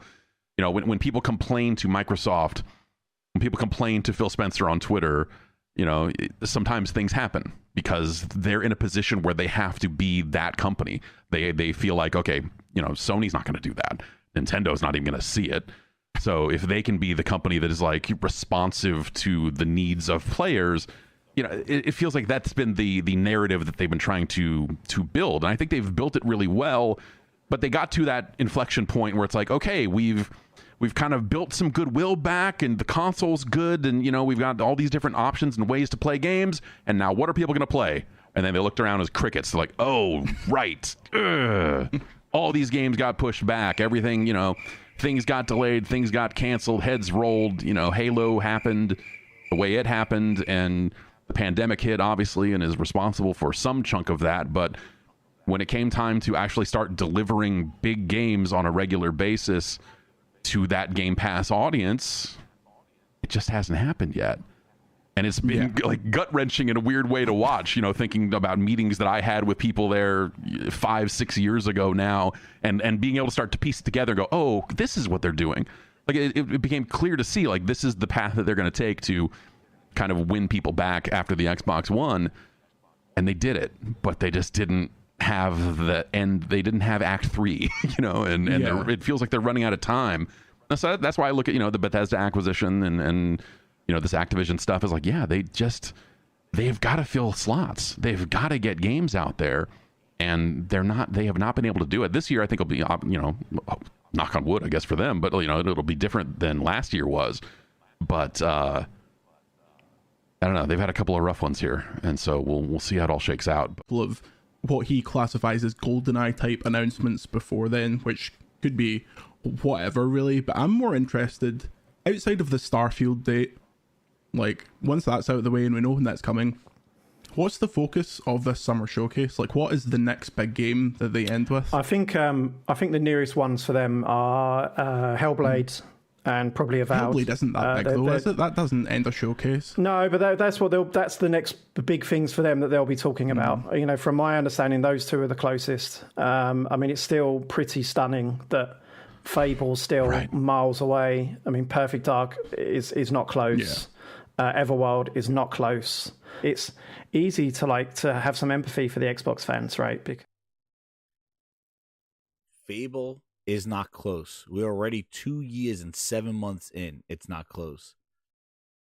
Perfect Dark, 2 years and 2 months, not close. telling us that Avowed and Hellblade might be the next ones. And the guy said it right there. This is from the VGC Video Games podcast. He said it. Hellblade is not a closer to a show. What is the next big thing? They don't got it. That's why they need this. That's what's crazy. People are like, well, once Starfield is released, and I'll say this to you too. Without Bethesda, what would Xbox be without Bethesda right now? Hi-Fi Rush, Redfall. You just made the list. Starfield. We would have just got a Forza in 2 years. Even Pentiment. Pentiment is Obsidian. At least the Obsidian's producing some stuff. But what are we talking about? Without Bethesda, 3 of these games that are coming out this year, they're gone. It continues. Wait a second. B. Carter is legit. He's legit VIP grinder. Damn right. Welcome to the Grindhouse, B. Carter. Hit that like button for B. Carter. Over 300 on a Friday. Let's go. Let's hear. It's not done. Way off. This must be so frustrating for them as well, if you're like, because everything looks so great on paper, and it's just like the games are just not quite ready yet. It's especially interesting when you talk about something like Fable, because the team that's assigned to Playground, they put out these like incredible racing games, and you'd think that they were Microsoft's kind of banker team. They're kind of Insomniac, get games out all the time. There's always something coming from that team. But I certainly had conversations about the Fable project that just sounds like it was, at least from 2021 and 2022, that there was a lot of poor management going on. There was a lot of not quite sure what they want this Fable to be, because I'm not sure if you made an original Fable style game now, it would be what people want. The term like a Witcher-like was thrown about a lot to me, which I feel like will piss off people that liked the original Fable. Right, yeah. It's like, at what point, why are you making Fable? The name, like, yeah, I guess it's a name that pops. That's always the answer. And that's my point. That was my point. Jeff Gershman just made that point right there. Like, if you're gonna make this Witcher-like, that's not Fable, and that's the problem they have. Same thing goes for Perfect Dark. Like, you basically took. Thanks to God, be caught. I see you, man. You basically took the initiative and confined them to make a Perfect Dark game. Why? Make them make a game and make it their own. By you putting Perfect Dark on there, there is a certain set of expectations. Same thing with Playground. Just make an open world RPG like your Witcher. This will be Xbox's version of a Witcher game. But don't put Fable on it, because that's going to be a certain connotation that goes with Fable.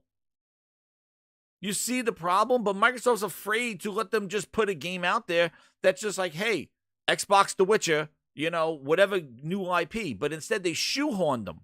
That's right, Nick. That's the word. They shoehorned them into making a Fable game. But it's not going to satisfy Fable, and it's not going to satisfy Witcher fans. It's going to be something in the middle. And that's why Microsoft is not good at doing this stuff. The term like a Witcher-like was thrown about a lot to me, which I feel like will piss off people that liked the original Fable. Right, yeah. It's like, at what point, why are you making Fable? The name, like, yeah, I guess it's a name that pops. That's always the answer. It was Xbox's biggest franchise, right? After Halo, Fable was statistically their biggest franchise, which is kind of. Was that The Journey? Yeah. What was that? Legends. Yeah. I played Fable. Legends. I think it was quite good. I mean, obviously they had it at Gamescom, I think. And PAX. Like, it was playable, but the kind of the reporting I did around Perfect Dark and the initiative last year, that. And hear this. So this is another key point that went around the internet. Why Microsoft isn't last? Why? It's the same thing all about. And you see it across, like, look at Zuby's exclusive spreadsheet right here. This is not a one studio problem. This is not an issue with like a couple of dudes at a studio. This is a systemic problem that spans across the whole first party studios and everything they acquired as well. This is a systemic problem. You don't have this. This is not one dude that's not doing work. This is a bad management. it seems to be a cultural, a lot of the challenges that Xbox had seem to be cultural. Like so you look at Sony and they bring in Insomniac and it seems to be such a synergy, you know? It was like they were always, I mean, obviously they were always kind of making PlayStation exclusive stuff, mostly, for a long time. But when they came in, I think Jeff Grubb, there was a rumor from Jeff Grubb recently that they could put out Spider-Man 2 this year and Wolverine maybe even next year. And you wouldn't even think twice about that being a possibility, would you? Like, if someone could do that, it's Insomniac. They're an absolute powerhouse. And then you look at the same, kind of on paper, these studios that kind of coming to Microsoft, and for some reason it just doesn't work. I mean, sometimes I wonder if they're just too nice. Like, I mean, Phil Spencer's a really nice guy. I mean, they seem to, that's the atmosphere that they give out as a leadership team, that they're very affable people. And they talk a lot about kind of giving their studios autonomy. And when I see kind of Fable struggling, and to be fair, coming back to Fable, there's a lot of reasons why that's struggling that aren't cultural, right? Like, it's really difficult to hire in the UK at the moment. Technology-wise, they've struggled, I think, because they've decided to use the Forza engine for whatever reason. Their expertise is racing, blah, blah, blah. But you look at like Initiative as well. I'm sure that was formed 5 years ago, and like everyone left last year. And you look at all that and you think, maybe they just need a good bollocking. Maybe you guys should change tack and just like put the hard line down on this, because with the Perfect Dark thing, like I think they Matt Booty, who's the head of their first party, he put out he did they do an all hands like every month, right? And I was told that he kind of repeated a lot of their kind of lines that they gave to me, which was about the pandemic and it's difficult to hire, and people are leaving because there's so many opportunities, so much demand for kind of experienced developers right now, which is true. Like they've never had more choice than ever, I understand, to kind of, if they don't like what they are, they'll have kind of dozen jobs to go to, especially if they're in a hub, kind of city in the US. But after that went out, and after I put my statement out, like I had probably double a number of Initiative developers reach out to me than had for the original piece, saying that's not true. We didn't leave because we wanted another job. We left because it was poorly run. Mm-hmm. There you go. Matt Booty went there, talked out his ass, got hands off, ass first development people, and this is exactly what did we just say about the guy from Tango, right? Oh, he's leaving. He's retiring. No, he's not leaving. He's leaving you because it's poorly run. You work on a game, you stealth drop it. Get the hell out. Nobody wants to do that shit. That was a PR move to deflect the bad shit. I said it that developer direct didn't have the stuff that people were going there for Redfall release dates and showcase and stuff like that. And they stealth dropped that game to deflect people from the stuff that was missing out of that developer direct. Because the developer direct did not deliver what Microsoft needed to do, because that developer direct was a response to their lack of showcases and lack of presence at the VGAs.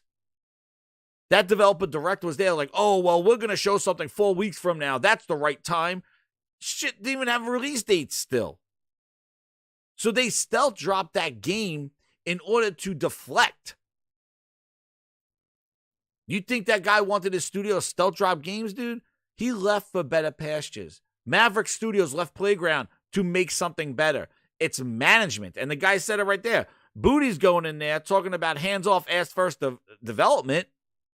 And then people from the initiative called up this guy and said, that's not true. We left because of bad management.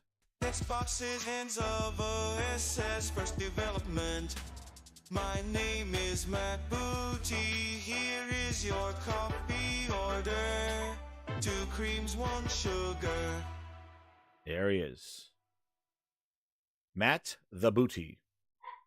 Lying at his ass. And then there's the article from it. There's basically, and people don't want to hear it. They don't want to hear this stuff. They do not want to hear this.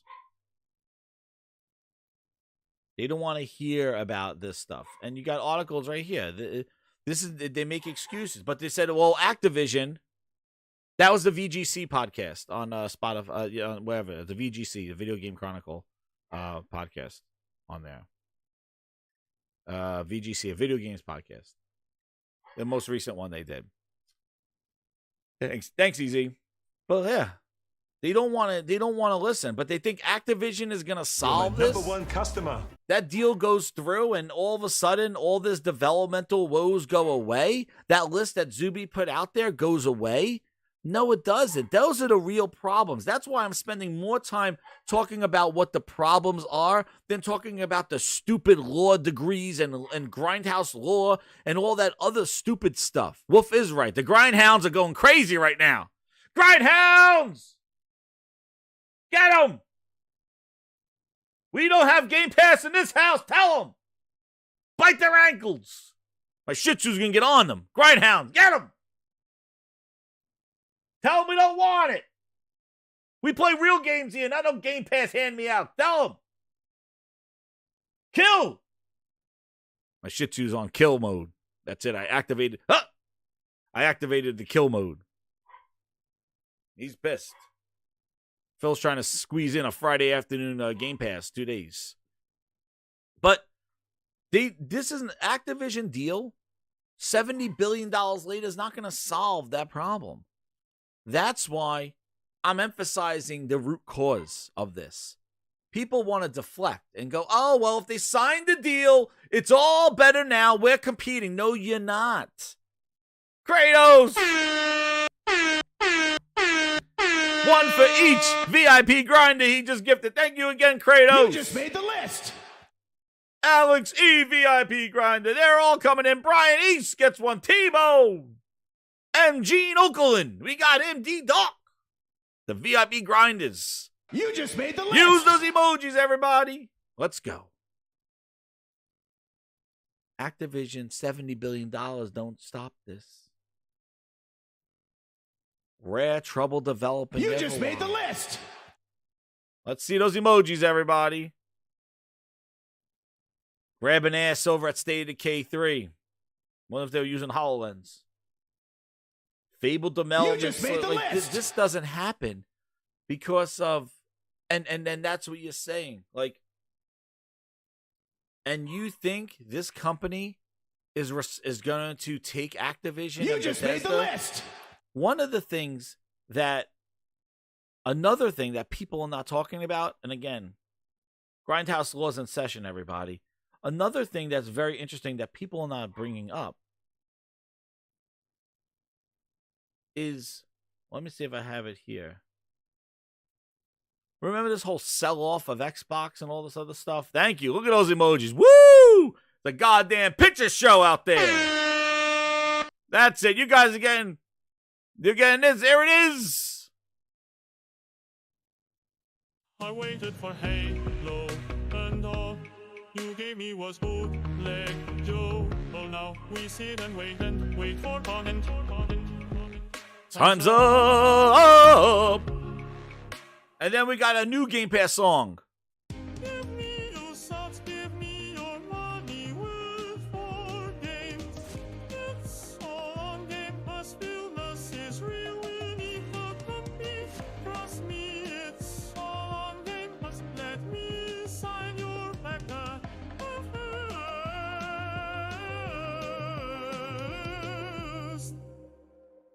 Oh, this.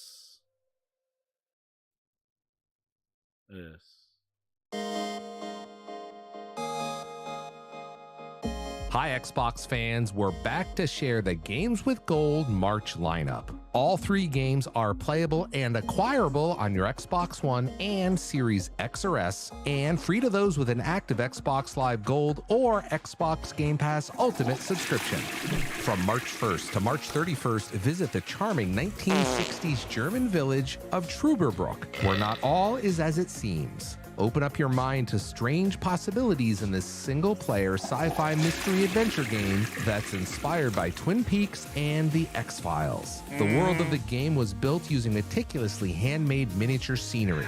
Discover reality rifts, encounter crazy scientists, and fight for true love as you step up to save the world. Did I mention there are also dinosaurs? H. Nelson needs to keep his and job. Also starting March 1st is Sudden Strike 4 Complete Collection.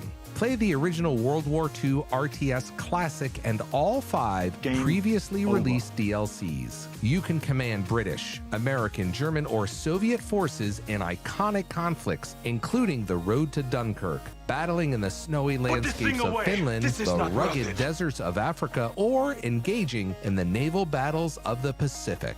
You can play single player or multiplayer, leading over 100 different units into battle across 11 campaigns. No shit. Then, starting on March 16th and running until April 15th, delve deep into the nightmare-fueled madness of Lamentum.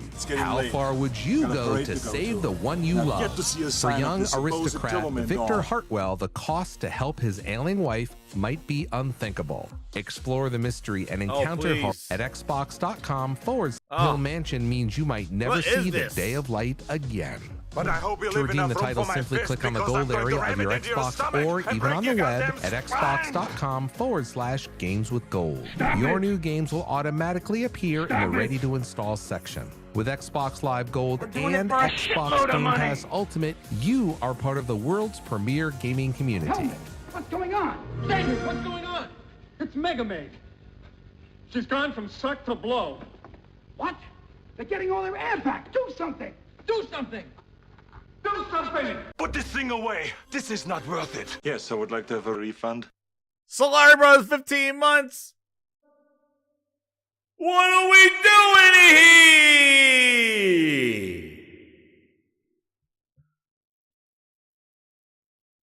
Let us compete. This is Jesus. Yes, Zuby, shout out to you, man. That was a good shot. That's your monthly games with ass. Going over there, but wait a second. You just made the list. What are we doing here? There we go. Let us compete. They estimated 30 million install base on the PS5 and 18.5 million Xbox consoles. That's 2. Count them 2. Two consoles, a Series S and an X. That's 2 at 18.5 million. What are we doing here? What are we doing here? I hope this is not true. It is true, Arnold. This is not worth it. Exactly. Thank you very much. It's turbo time. For the PS5, you're right.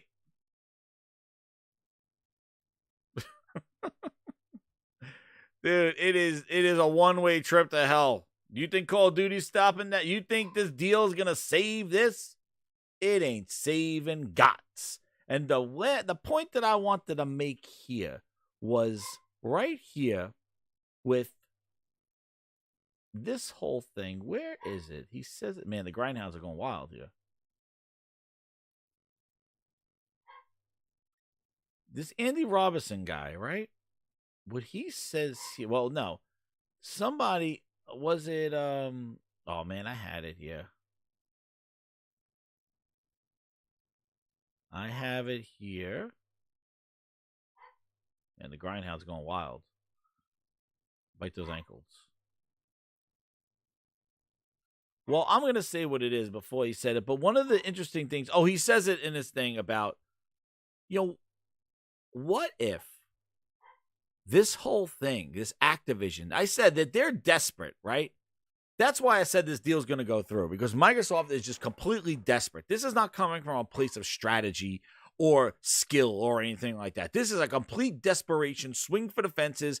They are doing horrible. Their console is 18 million. They're not showing revenue for third-party developers making money on their platform. They're losing exclusives just by default. Sony got to show why they're paying for exclusive games and time. Dude, those are negotiations. I saw, man, I don't like this goddamn 20, 21, 22, this 23, clown the last and 5 clowns. years. Where is it? Get new Are going VIPs. to be provided. in New this space. VIPs. Get the SIA clowns. Request 35. 3 C's in the chat. And execute a copy of every content license. Look at this goofy ass smiling and laughing like they won goddamn 21, Super Bowl. 22, 23, the last 5 years. of documents. 5 years are going to be provided. Uh-oh. Nipples are getting hard. I see him. SIA to produce and execute a copy of This is what they're doing. You have entered to with any. This is what this is what being an Xbox fan is right now. This is what it is. Look at this. What are we doing here? Let's not talk about all the games that we know nothing about. When they were announced 3 years ago, 2 years ago, a decade ago, 20,000 Philness interviews. But let's smile and be excited for Xbox because I get to read goddamn CMA, EU, FT, goddamn C, friggin' court documents. That's what they're doing.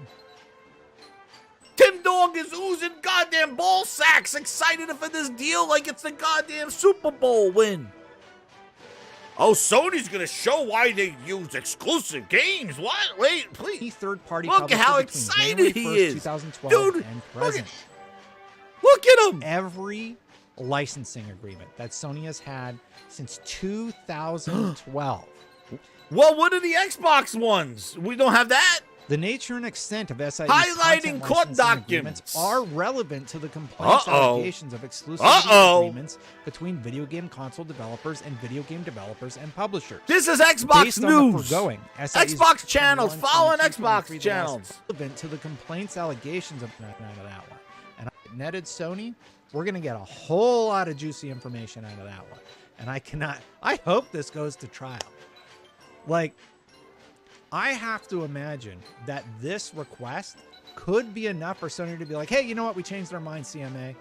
Just let the deal go through. We'll take the 10 years. How much it netted Sony? We're going to get a whole lot of juicy information out of that one. And I hope this goes to trial. This is so happy. We're happy. We're happy because Sony is going to have to show its exclusive deals with third-party games for the last 5 years. And you're not saying, well, if Sony's doing it, why isn't Microsoft doing it? No, we don't ask that. Instead, we got Sony now. Listen, let me give you a little bit of an education here because I don't need to read a goddamn court document. Let me tell you something. I'll get that clowns off my screen. Let me tell you something. When you see 80-20, let us compete 70-30, that's mind share. When Sony goes over to Square Enix and says, hey, we want Final Fantasy, Sony is not handing them $1,000 and going, don't put it on an Xbox. Hey, Octopath Travel, Square Enix, don't put it on an Xbox. Here's $1 million under the table. That is an agreement between the publisher and Sony. And Sony may be giving money to help development of the game and want the perk of putting it on our platform first. Where did I hear that from? Where did I hear that from? Do you remember where I heard that from? We acting like that Sony's doing bad things. Right?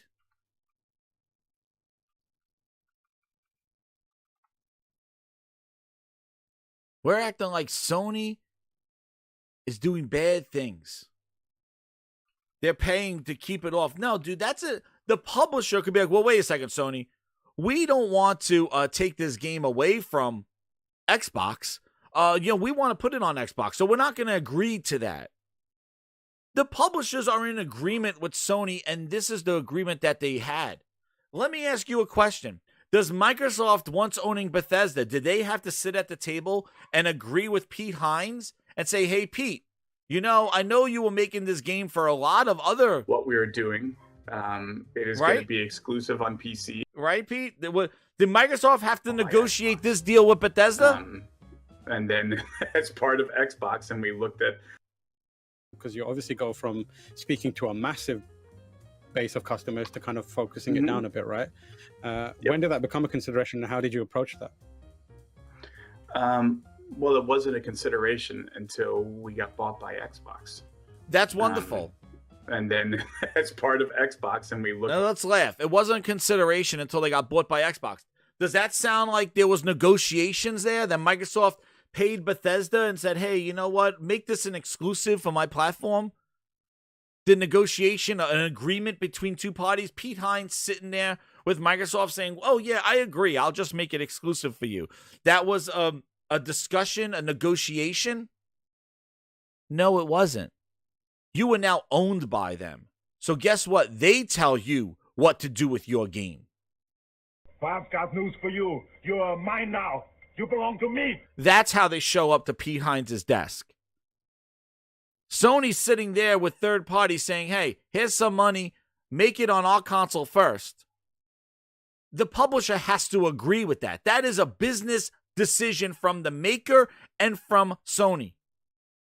That is a business decision. Sony's not going over there saying, Square Enix, you better do it or else. No. And know why those decisions are easy to make? Because Xbox is irrelevant. It is 20% of the market. It is 10%, 6% in Japan. It is 30% globally. It's 30 million consoles to 18.5 million. That's a sweet deal. I walk up to somebody and say, what game you making? The blue or the green? Nobody, wow, the blue is 80%. Yeah, no shit. Exactly. So it makes my negotiation very easy. You're putting it on the platform that's there. Hey, do we remember our good friend? Do we remember our good friend? Where is he? Before he left. Right? Before his studio got shut down. Because the game was not too bad. But what was his justification?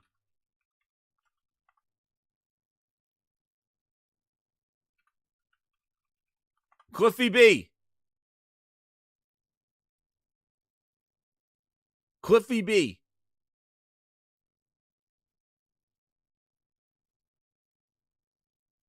He realized that it was a mistake because he abandoned all this. But what was his justification for why he put Lawbreakers on the PS4?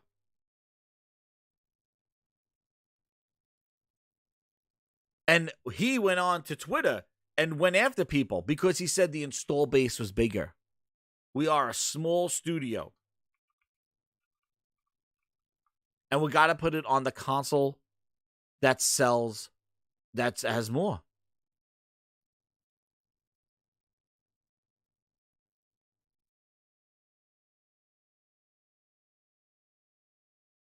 And he got a lot of things for that. But it makes the deal easier when the install base is there and the mind share is there. But it is a negotiation between two parties. I don't know why Dustin's smiling like Sony got some like mafia dirt on their hands or something like that. Like, oh, they're going to show what they're doing. What are you talking about?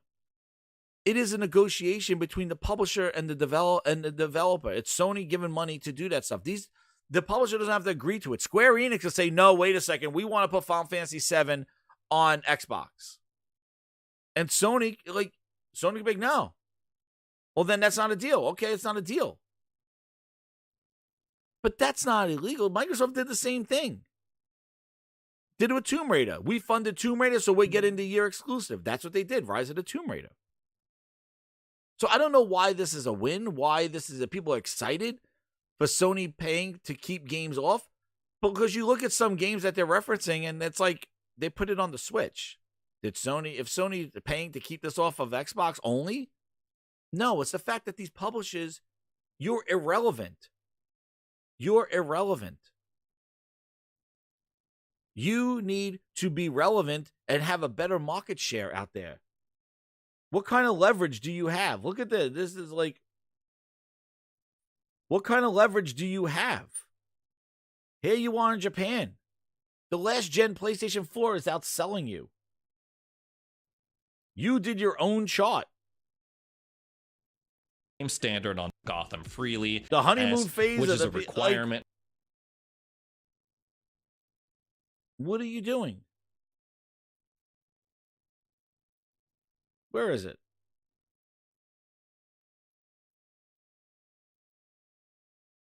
Yeah. What are you doing? Where's the mind share going? You put out the 80-20 chart, dude. You said you suck. Where are my bookmarks? You stood up there and said 80-20. Where are you? Yeah. You did this.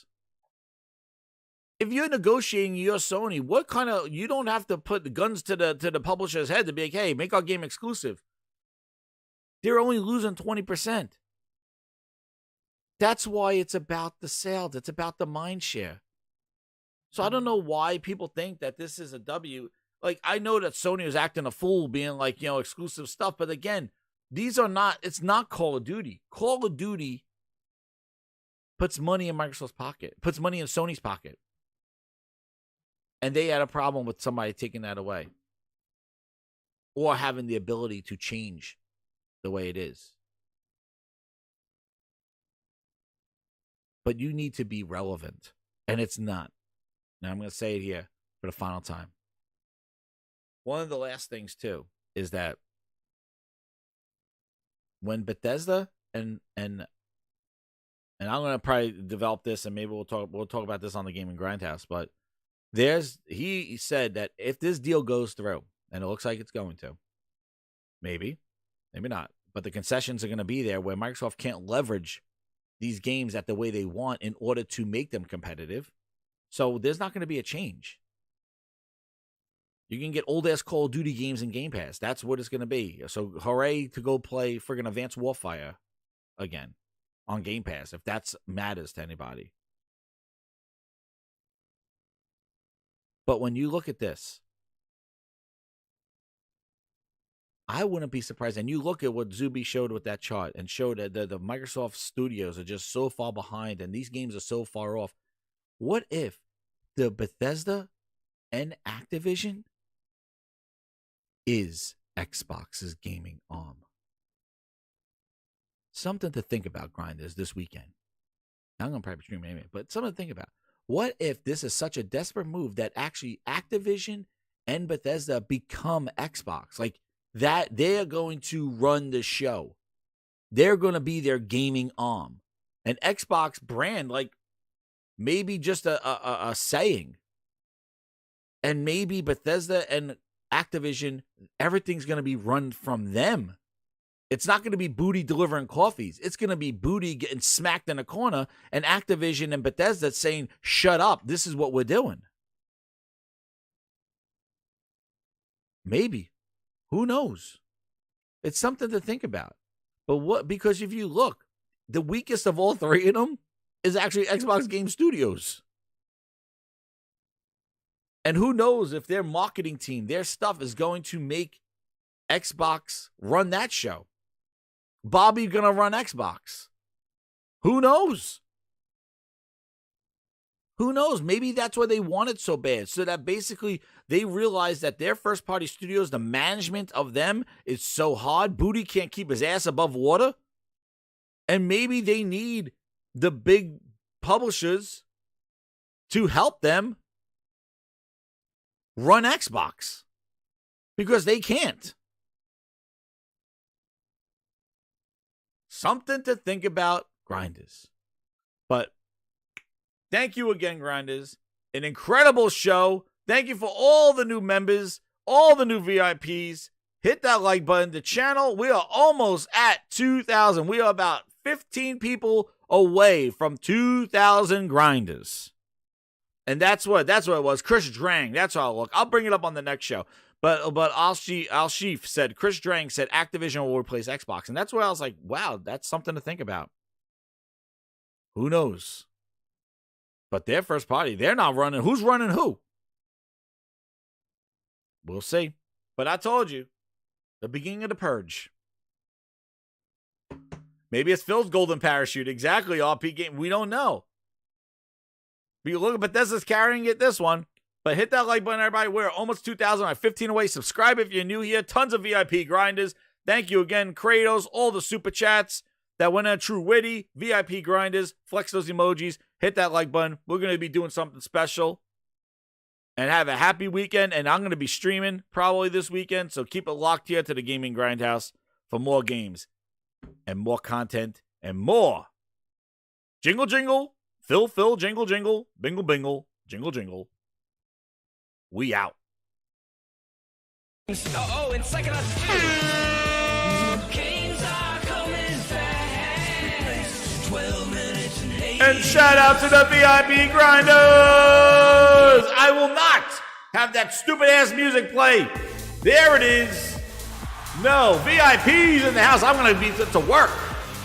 Forgot. Oh, I fooled you. No, yes. VIP Grinders, thank you again for all the new ones today. And these are all the VIPs partying with Herman Holtz this weekend in the quality. I will not have that Game Pass song play with my quality VIP Grinders.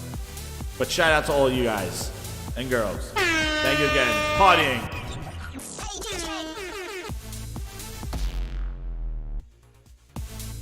Thank you, VIPs. And now, we can play the Game Pass song. Good night, everybody.